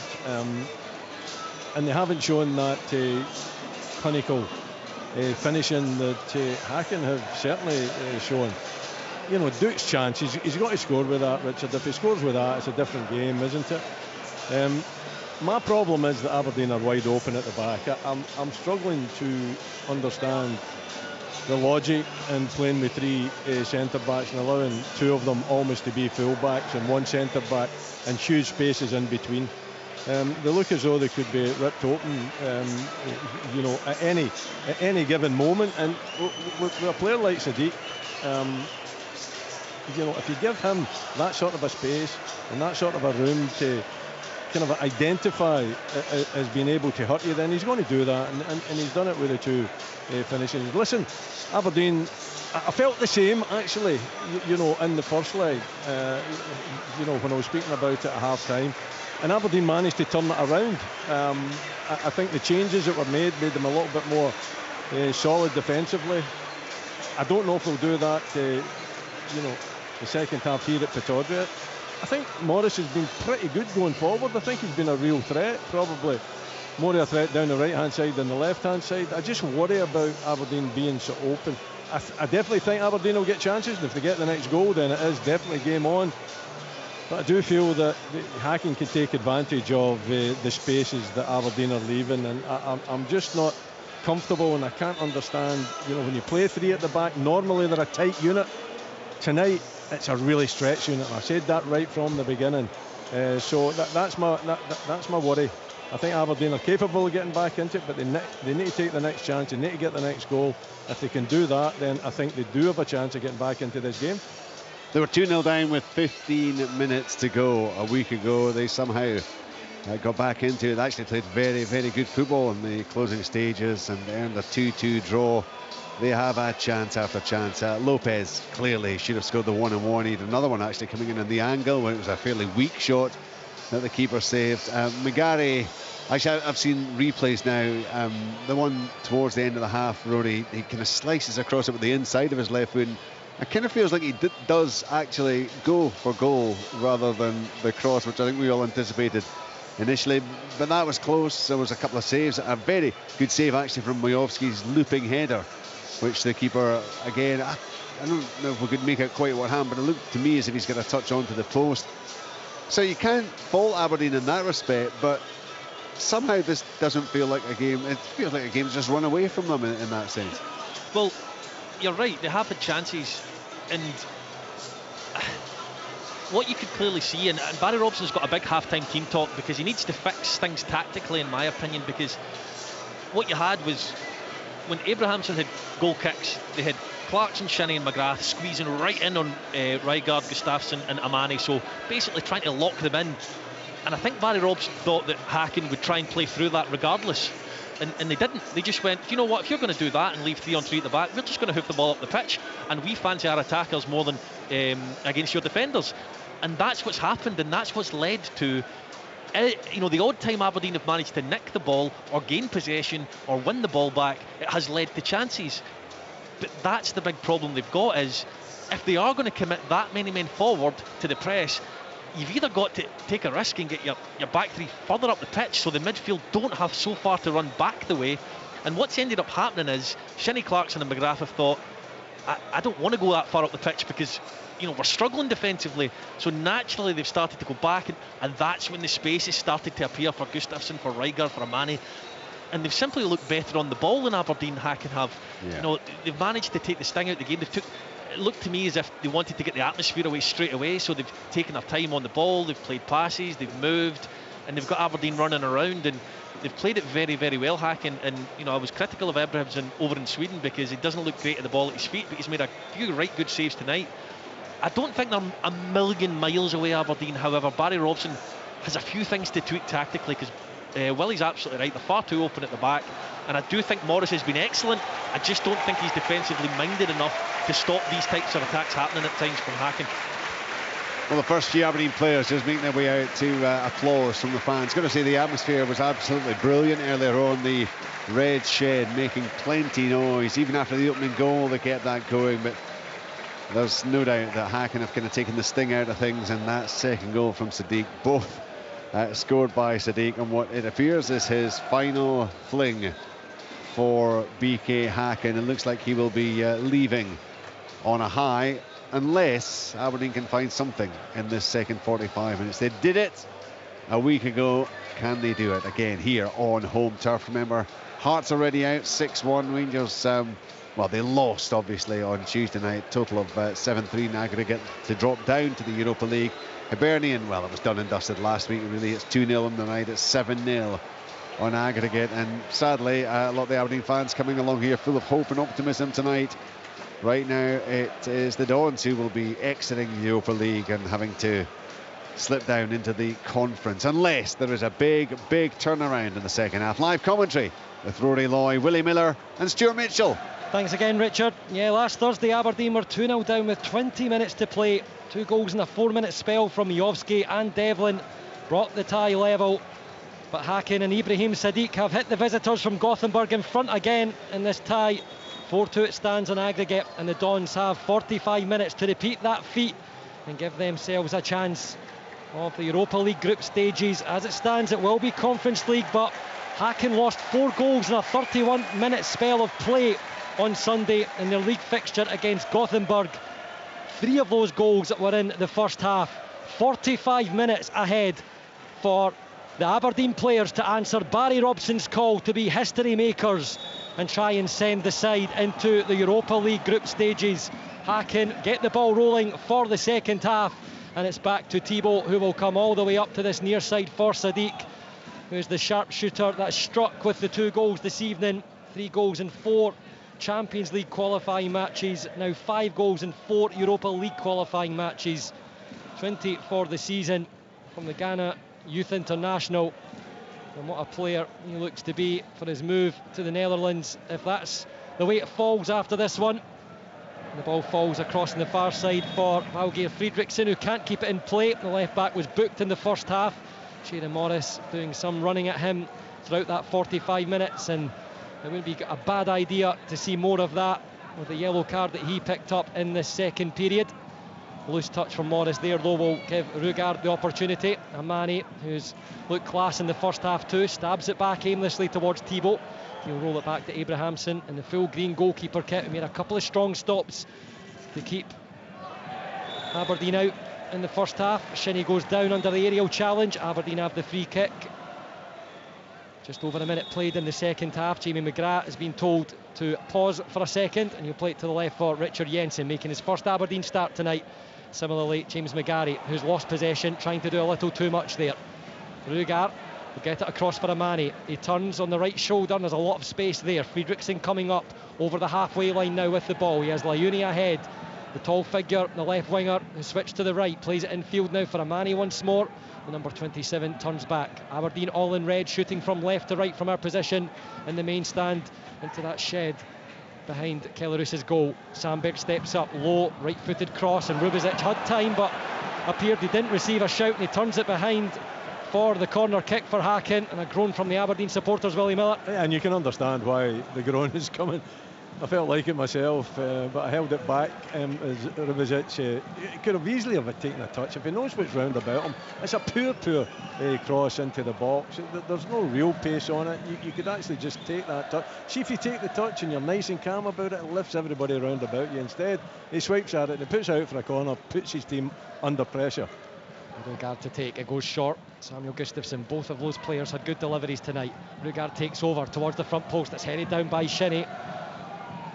Gustafsson's happy to settle for another corner. Again, another pull between both players, the 2 captains of either side. It's quite heated in that first half with the all-out attacking nature, the aggressive nature that both sides have been playing it in this tie. It will be Rugard again with the corner. He just goes over to readjust the ball on the arc. He still has Samuel Gustafsson there. Both hands raised, left-footed, edge of the 6-yard area, and the header. And that looked to be Amani who was driving in there. Aberdeen just turn around and look at each other as the inquest begins. The ball goes wide, and it remains Aberdeen 0, BK Hacken 2, 4-2 in aggregate on the night. Yeah, it was Thibaut who was in. Rubizic does well to get his man, but I think it's Devlin that Thibaut runs off of, and it looks to me from here like he should do better. He gets a clean forehead on it, and that corner was begging to be hit. Luckily for Aberdeen, they had it wide. I mean, the initial corner that's conceded from Rubizic is really poor, but the play building up to it through the midfield third from Hacken was outstanding. It really was very, very good. And they've started in the same manner, Hacken, this half as they ended the first half. Clarkson turns, drills the ball over to this near side. McGarry awaits inside the Hacken half, takes it on the left foot, now onto the right, running in field, tries to get the ball across. Shinnie was standing waiting, but it was Romeo Amani that time who comes away with it. He passes and moves. Sadiq with the first time pass into Rugard, back to Amani, just trying to play the ball across that Aberdeen midfield. Rugard spun away brilliantly. He's laid it out right for Sadiq. He's moving into the penalty area onto the right foot, clips it up. Shinnie steps across and he gets in the way. The ball stays in play now for Sadiq again, who's first there to get it. The yellow boots back in field now. Samuel Gustafsson, 7 Sweden caps to his name. Quickly move between Fridriksson and Rugard. Far side now, Layuni clips up towards the back post. Sadiq's there on his own, cut across, and somehow Srdan Mistic blasts it over the crossbar. There was no one around him. It was the simplest of tap-ins, but Aberdeen with a huge let-off there. And now Duke moving forward, sliding challenge from Gustafsson, out for the throw. How did he miss, Rory Lloyd? I've no idea how he's missed. He's put that over the bar from point blank range, but what a move. That must have been about 20-25 passes. Excellent interchange, excellent play. Goes out wide to Liani. He cuts inside on Devlin, floats it to the back post. Sadiq says, there you go, Hristich, have a tap in. And he misses from about 2 yards out. Unbelievable. And both of them are totally unmarked. I mean, there is no one near Sadiq when the cross comes in from the left-hand side. And he does everything perfect for Hristich. And how, I mean, all he has to do is just get over the ball, just side foot it into the back of the net. The net is there to be taken. And he, you know, just swipes at it and puts it way over the bar. It's not even close to hitting in between the sticks. It's not. Hacken have started so well in the second half. And, you know, Barry Robson's not changed anything. How long does he wait before he has to try and, whether it's tactically, whether it's personnel, he needs to try and do something to change the momentum of this tie. Hristich, 3 goals and 6 appearances for Hacken, but he should have had another to that tally there. Just looked to take the net off instead of just simply taking the opportunity and putting it across the goal line. But Hacken are still controlled in possession here. They're very comfortable. And when they have had the opportunities, the Aberdeen defence have just turned and looked at each other, just as they did with that one there. Sadiq unselfishly, another goal would give him a hat-trick. What a goodbye that would be for him. And Hacken now moving down the left side of the attack as they go from left to right from our commentary position in the main stand. Amani has it. It's cool play. Plays in Layuni, looking to recover, and he tries to drill that one and beat Roos at the near post, but Keller Roos sees that one all the way, and they roll it out for McGarry to try and race up the left side. Sees Shinnie central. Amani chases him, but Shinnie gets away. The quick pass from McGrath. He receives it back, Jamie McGrath. He's clipped, goes down. The referee has a look, plays the advantage. McGrath back to his feet. Lay off for Shinnie. Clarkson central, right-footed, far side. Morris takes on the chest, drops to the left foot, passes with the right. Devlin curls that one in towards the back post. It's too high. Sandberg unaware of what was behind him, so he gets a touch to it, and Duke will collect for the Aberdeen throw in line with the Hacken penalty spot near left side, thrown into McGarry. McGarry now for Clarkson. Just rest on the ball. McGarry takes again across the penalty area for Shinnie. Back to McGarry. Tight passing. Clarkson turns onto the left side. Through for McGrath. Spins in the box. Thibault comes across strong, gets in front of the midfielder but can't clear. Still there in the left side of the area. Is there a penalty shout there? The referee immediately waves it away, and the Aberdeen players will surround the referee. He shakes the head, and now it's the Hacken players who go across. They're asking for a yellow card. I think it'll be a case of whether Duke makes contact and, you know, throws his leg out. We don't have the benefit of replays here, but it'll be an interesting one to see. But what a difference in the middle of the pitch with Shinnie and Clarkson playing 1, 2, 3 passes, creating the opportunity. But it'll be interesting to see what the referee does here, if he puts his hand to his ear or whether he decides. Aberdeen await to take the throw next to that corner flag. The left hand is on the ear as Daniel Siebert awaits instructions from the VAR official. The team of German officials on duty this evening. Video assistant referee is Christian Dingert, and the referee will take a walk away towards the penalty area. A quick conversation with a couple of players as he just awaits further instruction. The left hand is back on the earpiece in his left ear, and Aberdeen still patiently awaiting on a decision. He stands, the referee, and he blows and signals to the monitor. He'll come across, and are Aberdeen about to be handed a lifeline in this Europa League playoff tie? The Aberdeen players will come across for some refreshments. We do have a screen in front of us now. We are able to see a replay, and we're going to get a good angle of it here. And I have to say, he does try to pull out, Thibault. He does try to pull out, but it looks to me like Duke gets there first, and he does catch him. Yep, I think this will be a penalty. Yep, I would agree. Thibault immediately there's definite contact there. Thibault immediately put 2 hands in the air. The referee's back on the pitch and has pointed to the spot. Aberdeen with the opportunity from the penalty spot. The referee goes over across Thibault and just advises of his decision. Abrahamson comes out to complain. The referee will stand in front of the penalty spot, and it's Bojan Mijovski with the opportunity 4 goals in his last 4 games, looking to make it 5 from 5. He spun superbly to start the comeback in Sweden, and he has the opportunity to perhaps start another inside Pittodrie. 1-on-1 with Peter Abrahamsson. Bojan Miovski stands to the right. The referee will just clear the Hacken players in the white and black out of the penalty area. Miovski and Pittodrie waits. The referee walks behind the penalty taker and just makes sure everyone is outside of that white line. Huge moment here for Aberdeen, and they trust, of course, Bojan Miovski, who steps up. Goal, Aberdeen! And he races to collect the ball, sending Abrahamsson the wrong way as the goalkeeper dived to his right. Miovski went to his right, and he leaps in the air to get the Aberdeen supporters going. It's Aberdeen 1, PAOK Hacken 2, 4-3 on aggregate. He's a happy boy, isn't he? He celebrated that one with the gusto, and he took it extremely well too. A lot of calmness, cool, left foot, put the goalkeeper the wrong way, nestled into the right-hand corner. You know, given Aberdeen, as I said before, the next goal was going to be the crucial one. Aberdeen have got it. It's definitely game on. We didn't think that there was a touch in Duke, but certainly after looking at the monitor and our replay and the referee agreeing with both our assumptions on it as well, there was definite contact, definite penalty. And listen to Pittodrie erupt, but Hacken are the team moving forward, and that one will go behind for the goal kick, and that will release the Don supporters into more noise. Bojan Miovski, who scored a late penalty on Sunday against St Mirren to take a point back to Pittodrie. Just listen to that noise, Rory Loy. Yeah, it's fantastic, and the supporters will have a sense of deja vu, or they'll be hoping it turns out that way as they get back in the game. And it just goes to show how bad Hristich must be feeling up the other end after that absolute sitter he missed. Aberdeen go down the other end, they win a penalty, and you have to say it is a bit of a lifeline for Aberdeen, but hopefully this can inspire the players to now perform like they performed in the last half hour last week, because they're capable of it. And the move which led to the penalty, like I said, the interchange of play from Shinnie in the middle of the pitch, the extra passes, the calmness, the composure, that's what led to the opportunity. Gustafsson takes for Hacken, finds Rugard. The captain again, Samuel Gustafsson, hits it forward for Hristich, who Rory mentioned missed that big chance. It was more than a big chance, but he has a free kick here in the centre of the Aberdeen half. He should have scored, quite simply.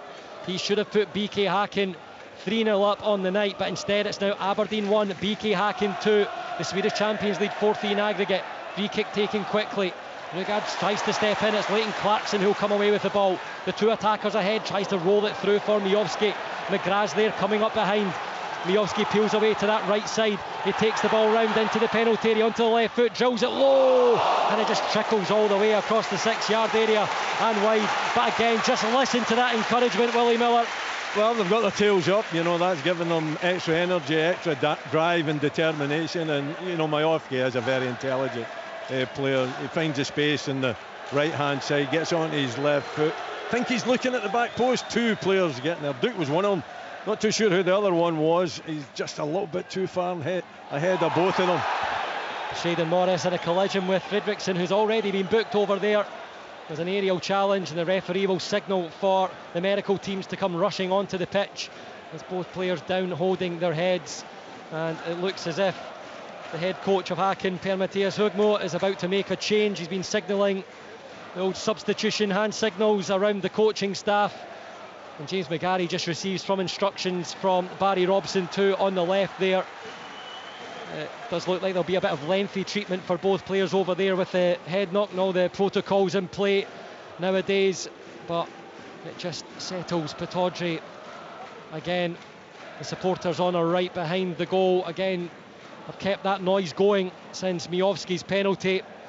2-1 to PAOK Hacken, the visitors on the night. 58:42 on the clock. There will be additional time to be played, obviously, at the end of the 90 with this lengthy treatment required. But you just think, Willie Miller, that Aberdeen and Barry Robson need to use that energy from the crowd to try and get on top of Hacken and just maybe try and intimidate them in the second half. Yeah, without doubt. I mean, that's what home games are about, and you know, PAOK Pittodrie can, you know, have that atmosphere that can give you that extra bit of energy. And Aberdeen need it. You know, they've got themselves back in the game. They've done it before, so they know that they can do it. they've been outplayed, I think, from a footballing point of view by Hacken. I don't think you can get away from that either, but they've created chances, they've had opportunities, and they've managed to score with that penalty. And it's good direct play from Duke. That's what he's good at. You know, he gets the ball, only one thing in mind, to, you know, drive at defenders, and then defenders have got to make their mind up. The boot is stuck out and there is contact, so it's a penalty. So they are back in the game. It's going to take a huge effort from them. If Hacken can find their form again and slow it down, then it'll be difficult. But I think that Aberdeen are in the ascendancy. That goal was so vital. And Hursich's chance puts it over the bar. It's a huge opportunity for him, isn't it? I mean, if that goes in, then the game is over. And it is the end of Valgeir Fredriksson's night, who was yellow carded. He was the player involved in that aerial collision. And the manager, Per Mathias Hugmo, has decided to make a change. He's bringing on Jacob Barrett Larsen, former Denmark youth international. Once moved to Juventus a decade ago for €1 million, but didn't feature for the first team. He's just recently arrived at BK Hacken from Standard Liège. Signed for the former Celtic manager Ronny Deila. Made his Hacken debut against Aberdeen in that first leg in Sweden, and he'll come on.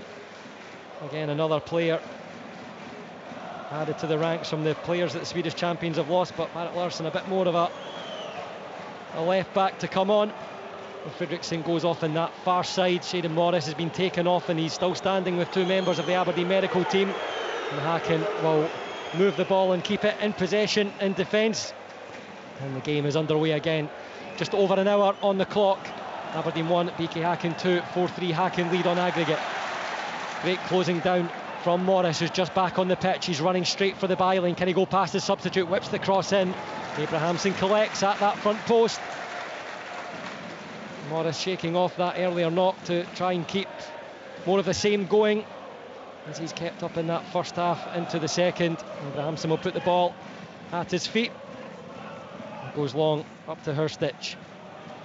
Lays that one off for the captain, Samuel Gustafsson. Out wide for the substitute, Jacob Barrett Larsen, and for Romeo Amani. Blocked off by Jamie McGrath. Gustafsson will take again. Aberdeen set in their shape behind the ball. Duke will go close to Thibault, who manages to thread the ball through for Rugaard, but he tries to be too clever with the first time pass. He plays it straight to Jensen. Jensen's looked over the top. Miovski could be through. One-on-one with the goalkeeper. Flag stays down. Bojan Miovski puts it wide. He looks certain to score. Everyone in front of us in Pittodrie on their feet, holding their breath, and it just looked like Bojan Miovski would burst the back of the net. He tried to send it to the left of the goalkeeper and wrap his foot around it, but it goes agonisingly wide, and it remains Aberdeen 1, BK Hacken 2 on the night. My goodness, he's got to score, Miovski. I think he's trying to be too precise. I don't think he needs to find the corner. Abrahamson's all at sea, because he's went for the ball, he's then retreated. He's done that 2 or 3 times. He's got loads of goal to hit, Miovski. He's got to score. That's a huge chance. And now BK Hacken moving over the halfway line. Amani left for Larsen. Barrett Larsen crosses, headed away by McGarry. Too much on that one. It doesn't drop to Duke. It's Simon Sandberg who takes it. Now Hovland steps up into the Aberdeen half. Laid off for Amani. Fakes right, moves left, back to the substitute Larsen.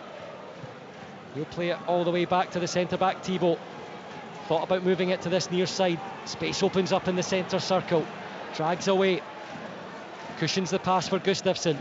Rugaard offers.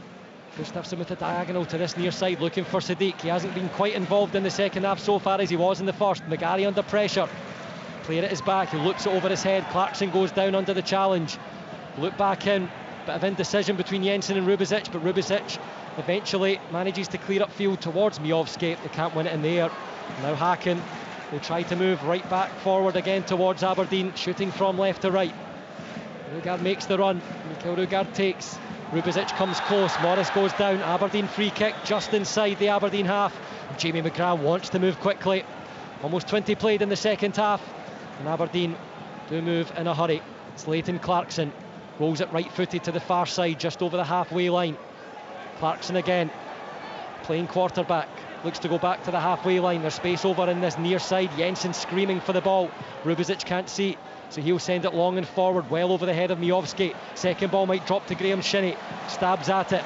It will be collected by McGarry. Now he's driving. Shinnie to his left. Corner of the penalty area near side. Aberdeen going from right to left into the Richard Donald stand. Jamie McGrath. Morris. Back to McGrath. Lovely first time pass out for Devlin. Sweeps it across. It's cleared at the front post. And it'll be turned behind by Hovland. Aberdeen with that corner to take. In front of the Richard Donald stand. Can they add to Bojan Miovski's penalty? Aberdeen 1, BK Hacken 2. 64:40 on the clock. Well, they're beginning to pass the ball as well, Aberdeen now, interlinking play, and it's all positive play as well, you know, creating opportunities into wide areas. The ball flashed across the face of the goal. Outswinger, headed away by Thibault, and Sadiq is the man most advanced for Hacken. He takes it into his right foot, looks across field, it's behind Layuni, who have to go back to the halfway line to retrieve it, and instead it will trickle out for an Aberdeen throw. Nathan Clarkson, who was the corner taker, will pick up the pace to get this one back into action. Jensen, quick flick from Miovski, turn round the corner for McGarry, first time pass, lovely for Duke, left side of the penalty area, cuts back onto the right foot, there's the cut back, but there's no one there in red. Rugaard will take it away, he'll aim for Sadiq, and that one is off target and out for an Aberdeen throw just in front of us here in the main stand. Rory, that chance, lovely play from Miovski and Duke. Oh my goodness, it's fantastic football, it really is. Must be something about Aberdeen and European nights when it gets to the 60-minute mark, because it was really, really good football once again. And I tell you what, Willie's right. For the majority of this game, you know, Aberdeen have been outplayed, but my goodness, Willie, they've had so many chances. Yeah, it's been brilliant, isn't it, the last 10 minutes or so. You know, they've had that lift, they've got the goal. You know, it is a relatively new team put together as well, so I think they're beginning to find the pattern of play, the understanding as well, the one-touch football, and creating openings, and just unfortunate that Duke didn't manage to put the finishing touches to that. 25 to go, there will be chances as Rubizic tries to move forward with the ball. He's dragged back, the referee immediately flashes the yellow card to Mikael Rugaard. Now Thibault and Shinnie are going head to head as the referee steps in. Aberdeen have the free kick, it's just in front of the centre circle inside the Hacken half.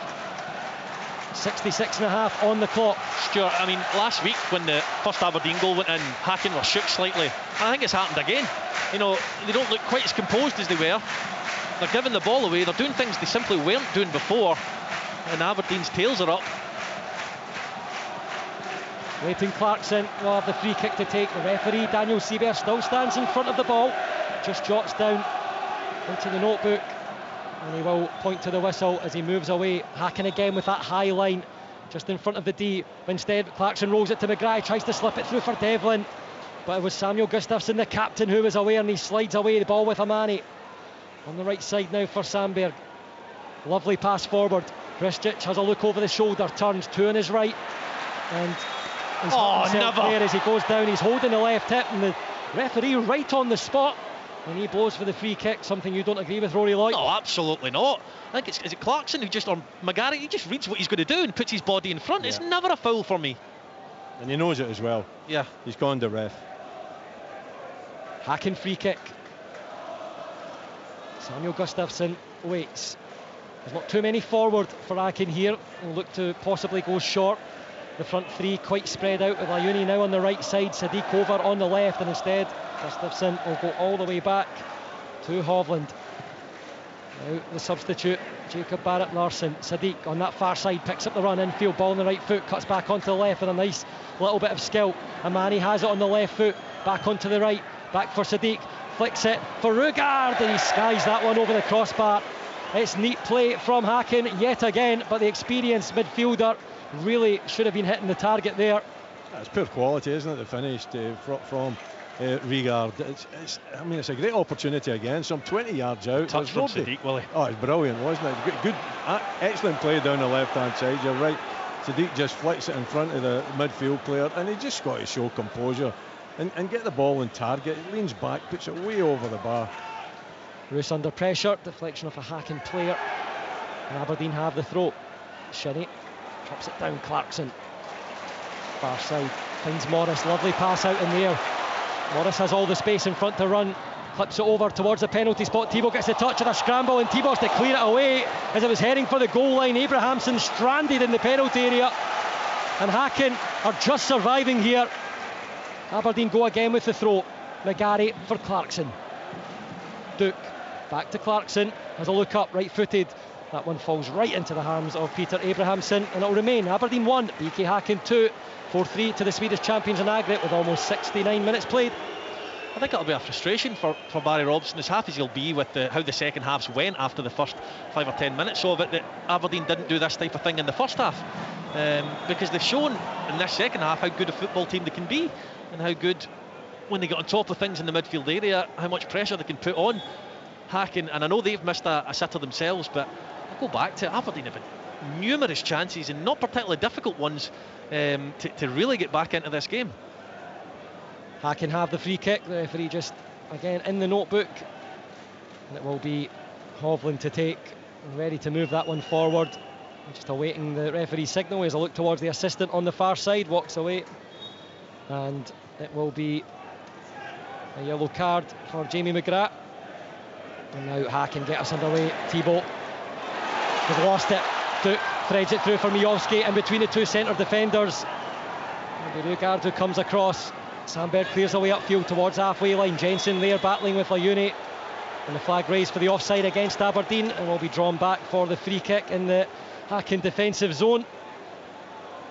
Just the referee awarding these decisions, well, he just seems to be taking that sting out of it for Aberdeen again a couple of times. Absolutely. I don't really see the need for that, to be perfectly honest. You know, he could play on. I suppose Hacken have got the opportunity to play the ball forward as well, so you know the flag just should stay down and allow the game to flow. I think Aberdeen are needing the game to flow. I think they've got their tails up and they want it to be fast and furious.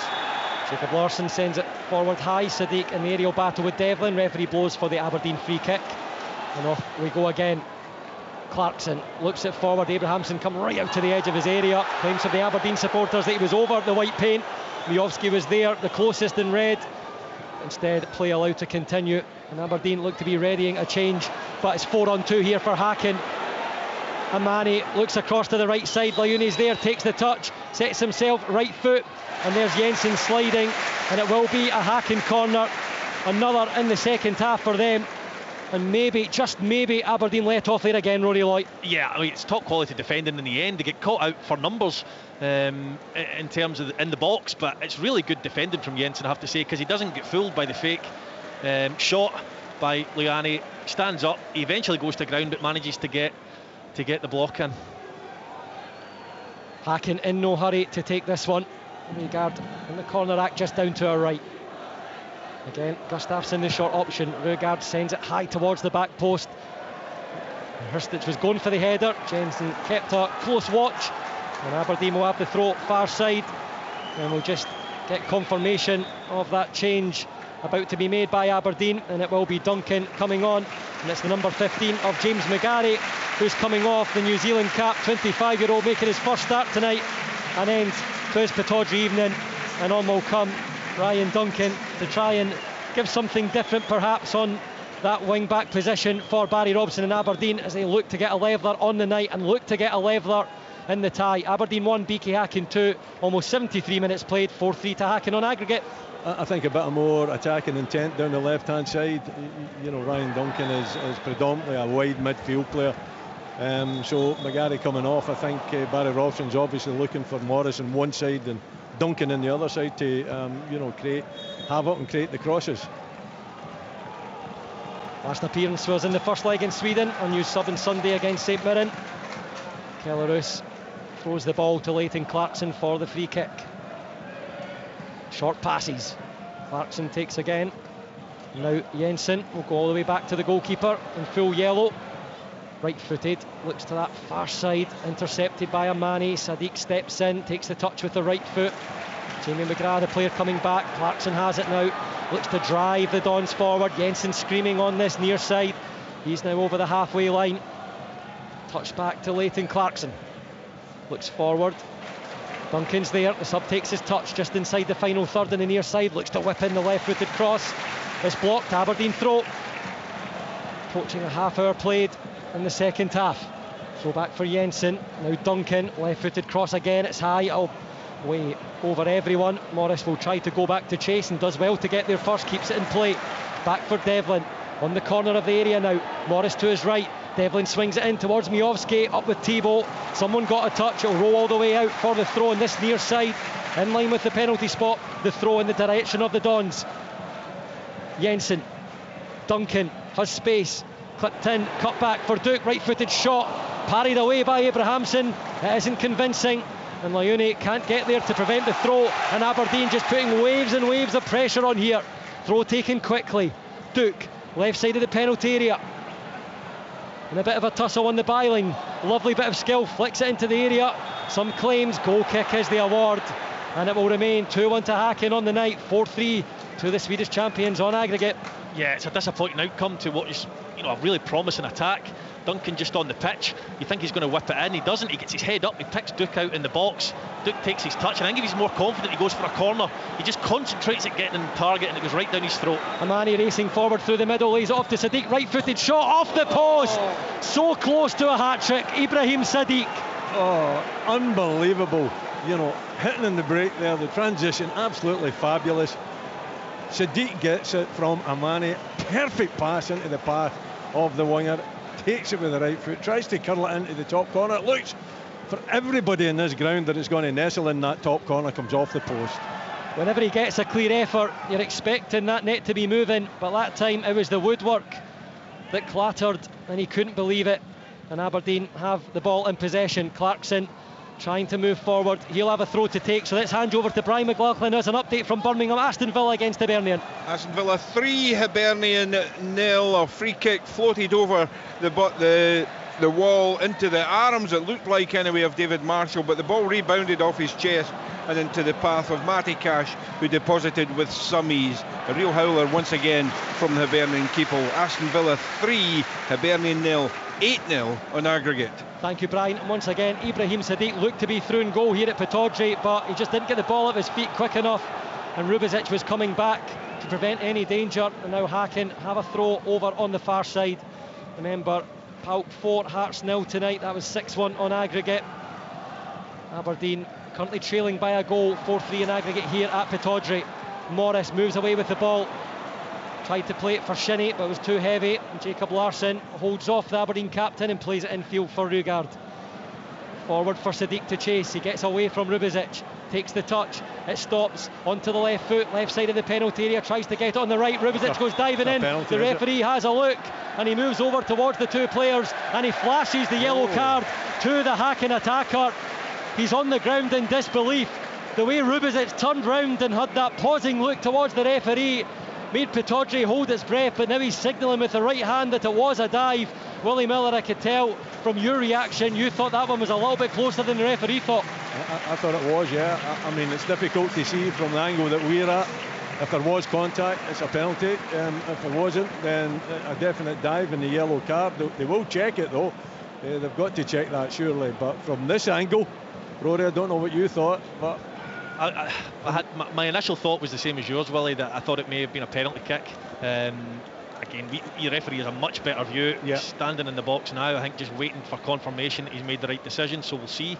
But it all comes again. I mean, Rubizic will follow Hristic all the way into the attacking half if he has to, and it's meaning that Devlin's having to tuck in, and that's how Sadiq ended up one-on-one with Devlin.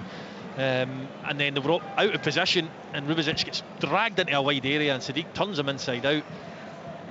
So we'll see if we get the chance to see it again. It is a lengthy check from the referee.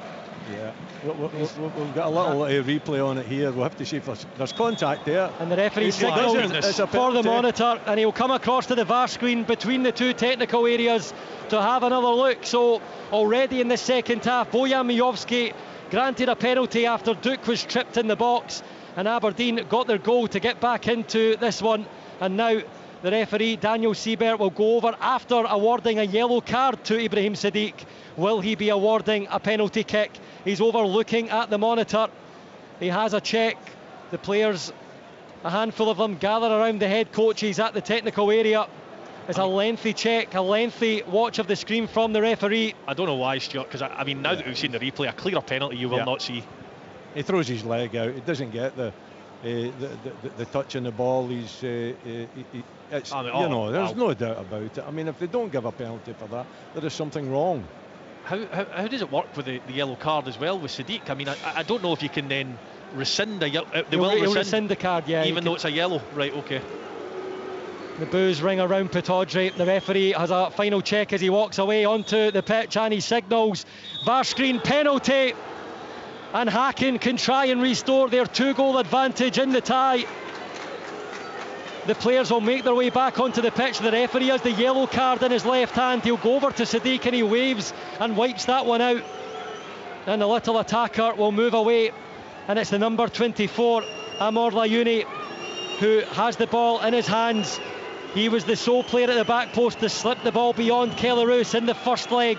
And it's the man, the tall man in attack, who switched wings this evening with his opportunity to get on the score sheet. Hacken had missed a couple of really good chances, none better than that Hurstich one from a couple of yards. With the goal gaping, he blazed over the crossbar. But Amor Layuni, the Tunisian international, will step up. Scored in the Bavida Arena last Thursday in the first leg. He'll step up left-footed up against Aberdeen goalkeeper Kelarus into the Mertlin Road stand on our right. The referee just makes sure all the players in red and players in white stand outside the penalty area. The referee blows the whistle. Layuni steps up left-footed and rolls the ball into the bottom right corner. And Hacken do restore that 2-goal advantage. He runs to the substitutes, kisses his right wrist and leaps into the air. And Pittodrie once again is silenced. BK Hacken have a third goal on the night. It's Aberdeen 1, BK Hacken 3. It's Aberdeen 3, BK Hacken 5 on aggregate in this Europa League playoff qualifier. Yeah, it's a cool penalty, isn't it? From Layuni, left foot. You know, he picks his spot. He gives Kelarus the eyes, and Rus goes the wrong way, and he just slots it into the right-hand corner, low. Not particularly hard, but very accurate. Good penalty. It's been a topsy-turvy tie, but I think this might be a step too far for Aberdeen. You know, having to pull 2 goals back in the next 10 minutes or so, it's going to be a big ask, but the referee's had a shocker with that penalty decision, I must say. That's what VAR is there for. 81.5 minutes on the clock. Aberdeen will need something special if they're to try and take this tie further and give themselves a chance.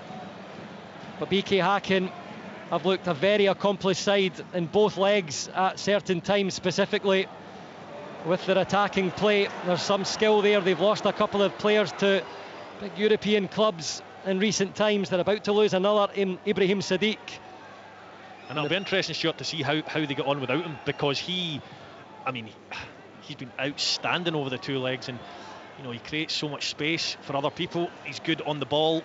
You know, he gives fear into the defenders, and I'll just be interested to see how they go without him if they do end up making the Europa League. He's so direct as well, isn't he? You know, he wants to take on defenders. It's a defender's nightmare. Duncan whips the ball high to the back of the Hacken penalty area. Will be kept alive by Esther Sockler, who came on as a sub replacing Jamie McGrath. And there's the strike from Shaden Morris, left-footed, and that is well high and wide, nowhere near Peter Abrahamson's goal. And it will be a goal kick with 82 on the clock. Aberdeen 1, BK Hacken 3, 5-3 on aggregate. And again, BK Hacken, as they've done in this tie, just happy to slow things down when the ball is out of play to come back in. And Abrahamson will leave the goal kick duties to Hovland, the centre defender. I wonder how difficult it is at times for the Swedish side. They've lost a number of players towards the end of their season, the transfer window, their European campaign too, but they've in recent years come up with big replacements, big attacking replacements specifically. And Aberdeen do only have just over 6 minutes to try and extend this tie with BK Hacken. The layoff from Clarkson for Jensen.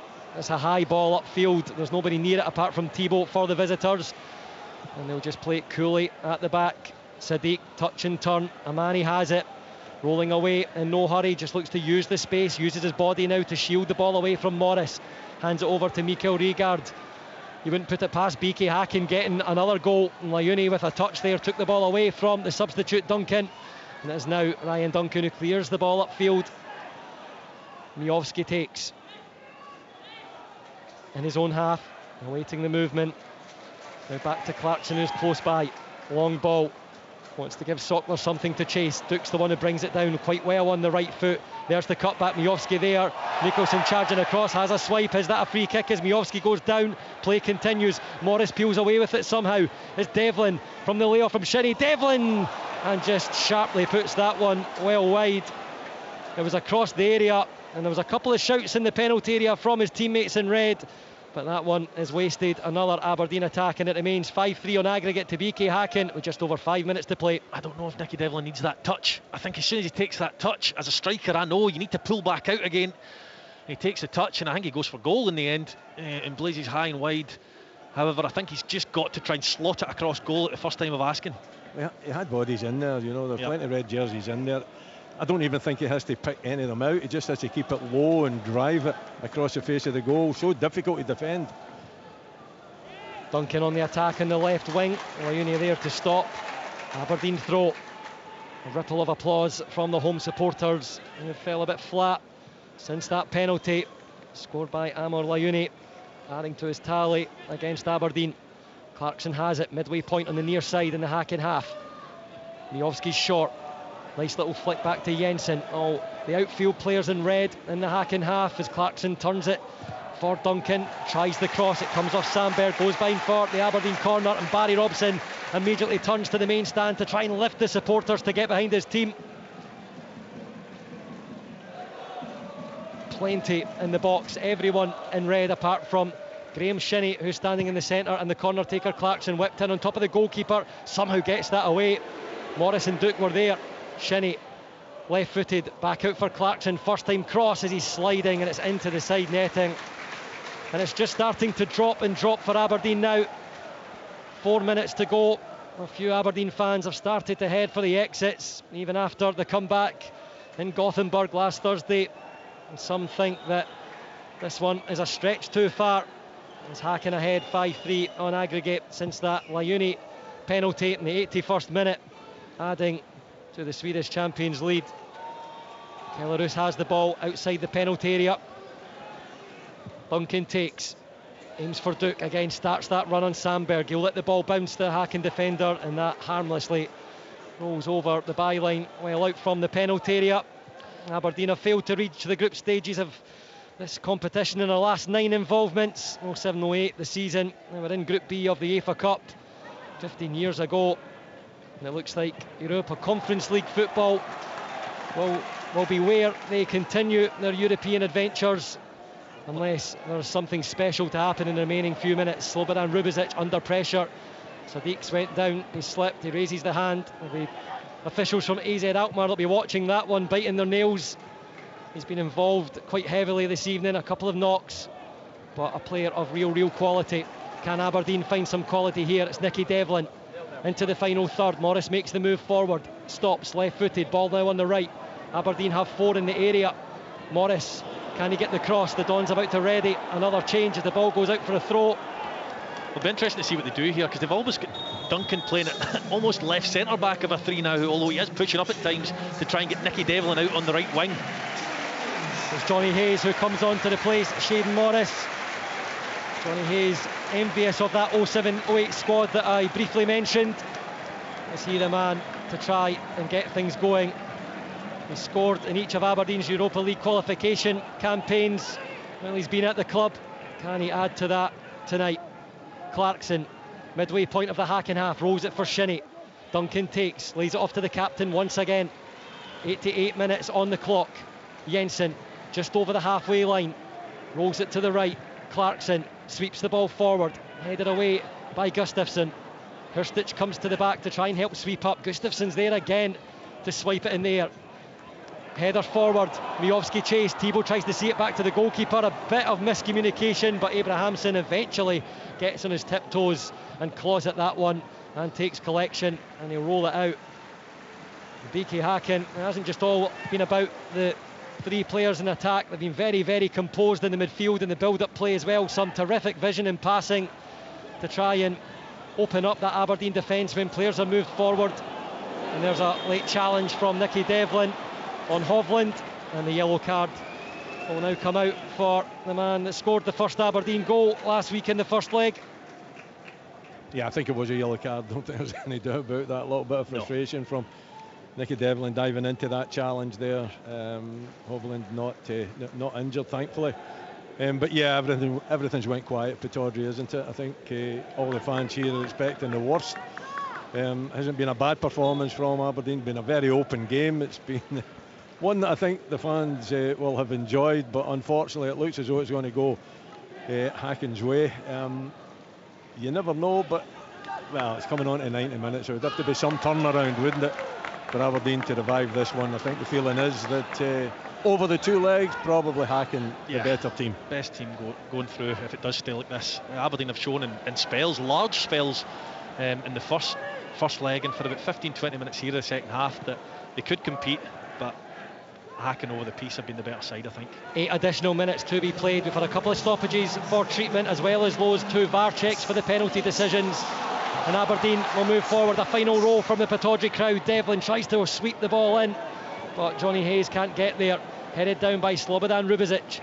Shinnie takes, back to Rubezic. Clarkson now in the centre of that defensive line. Rolls it back right for Shinnie. Now out for Devlin, far side, hugging the touchline, back through for Shinnie, spins, ball in the right foot, good step in there from Samuel Gustafsson to play it away. Rigard manages to also peel away on the edge of the D, and Hacken will just pass the ball around, but Sadiq can't take it into control.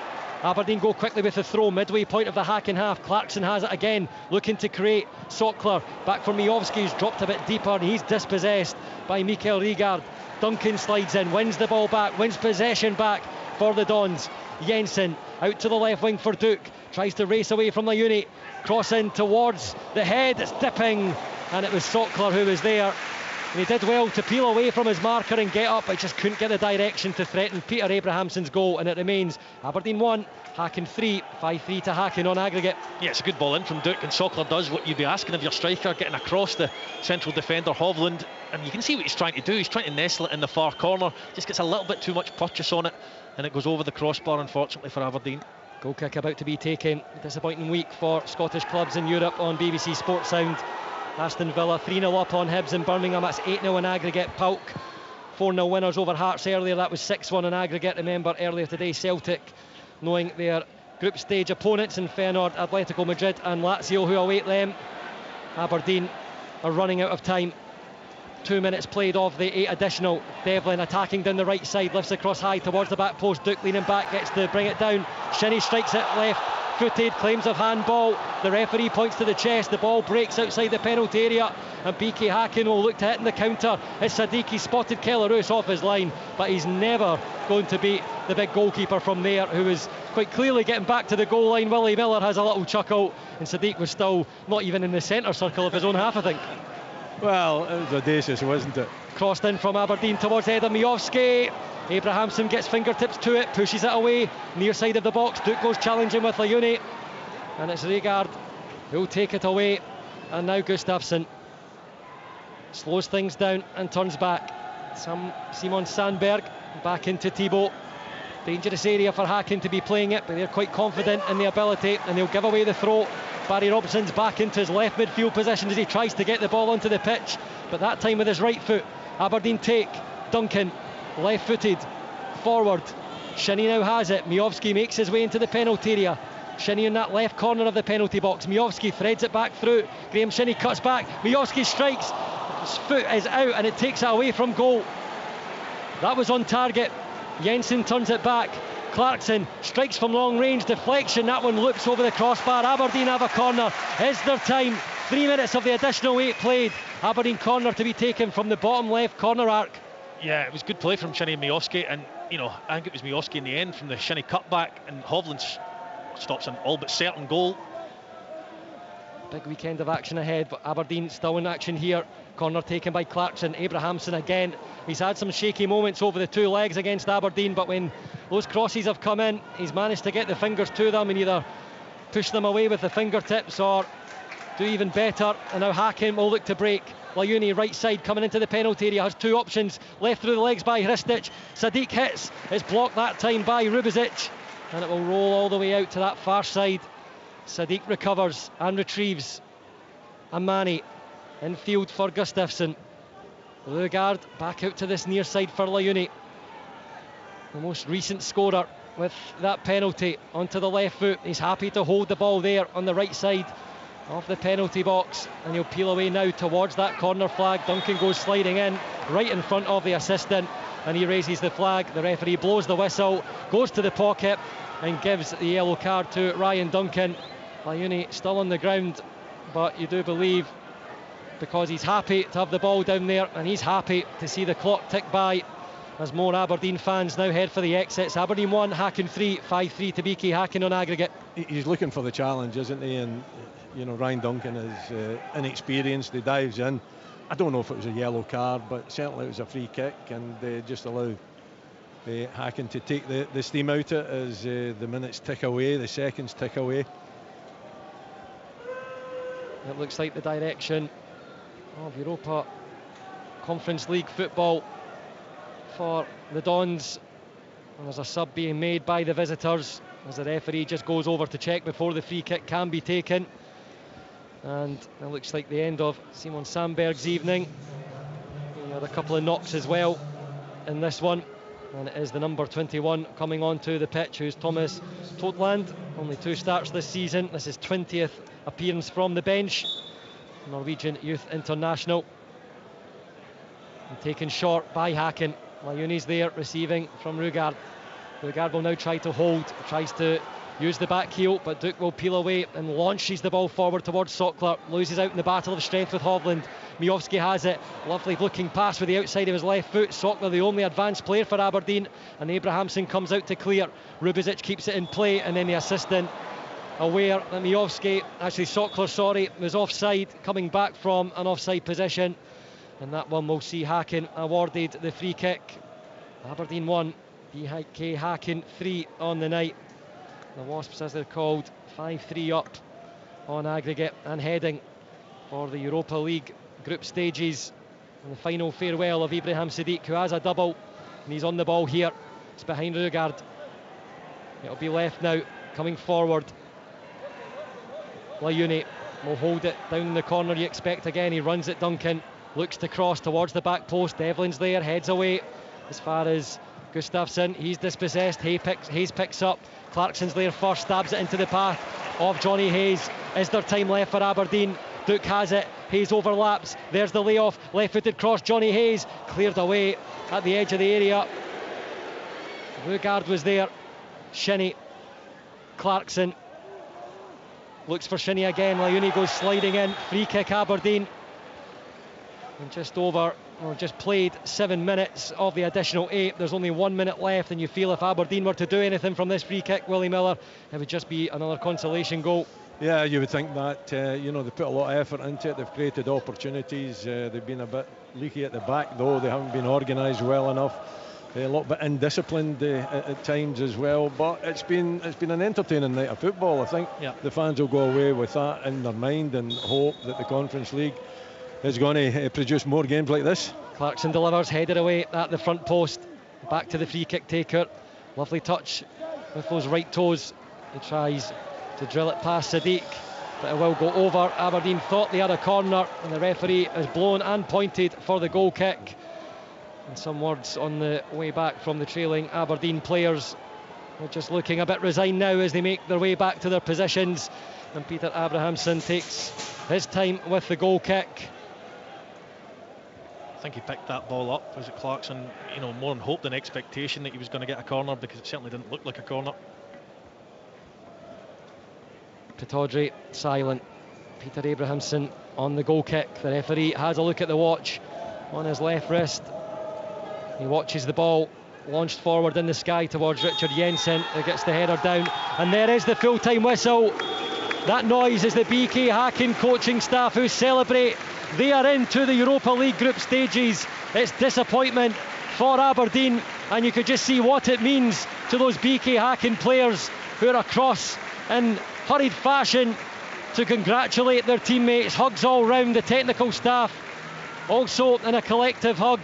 As Richard Gordon said at the start of the game, there look like many of them in the travelling party from BK Hacken, and they will take this one in on their travels. For Aberdeen though, and the Dons, it's disappointment. But over the 2 legs, Rory Loy, you were there at the first leg in Gothenburg. BK Hacken, a very, very good side. Yes, they are. They're very good.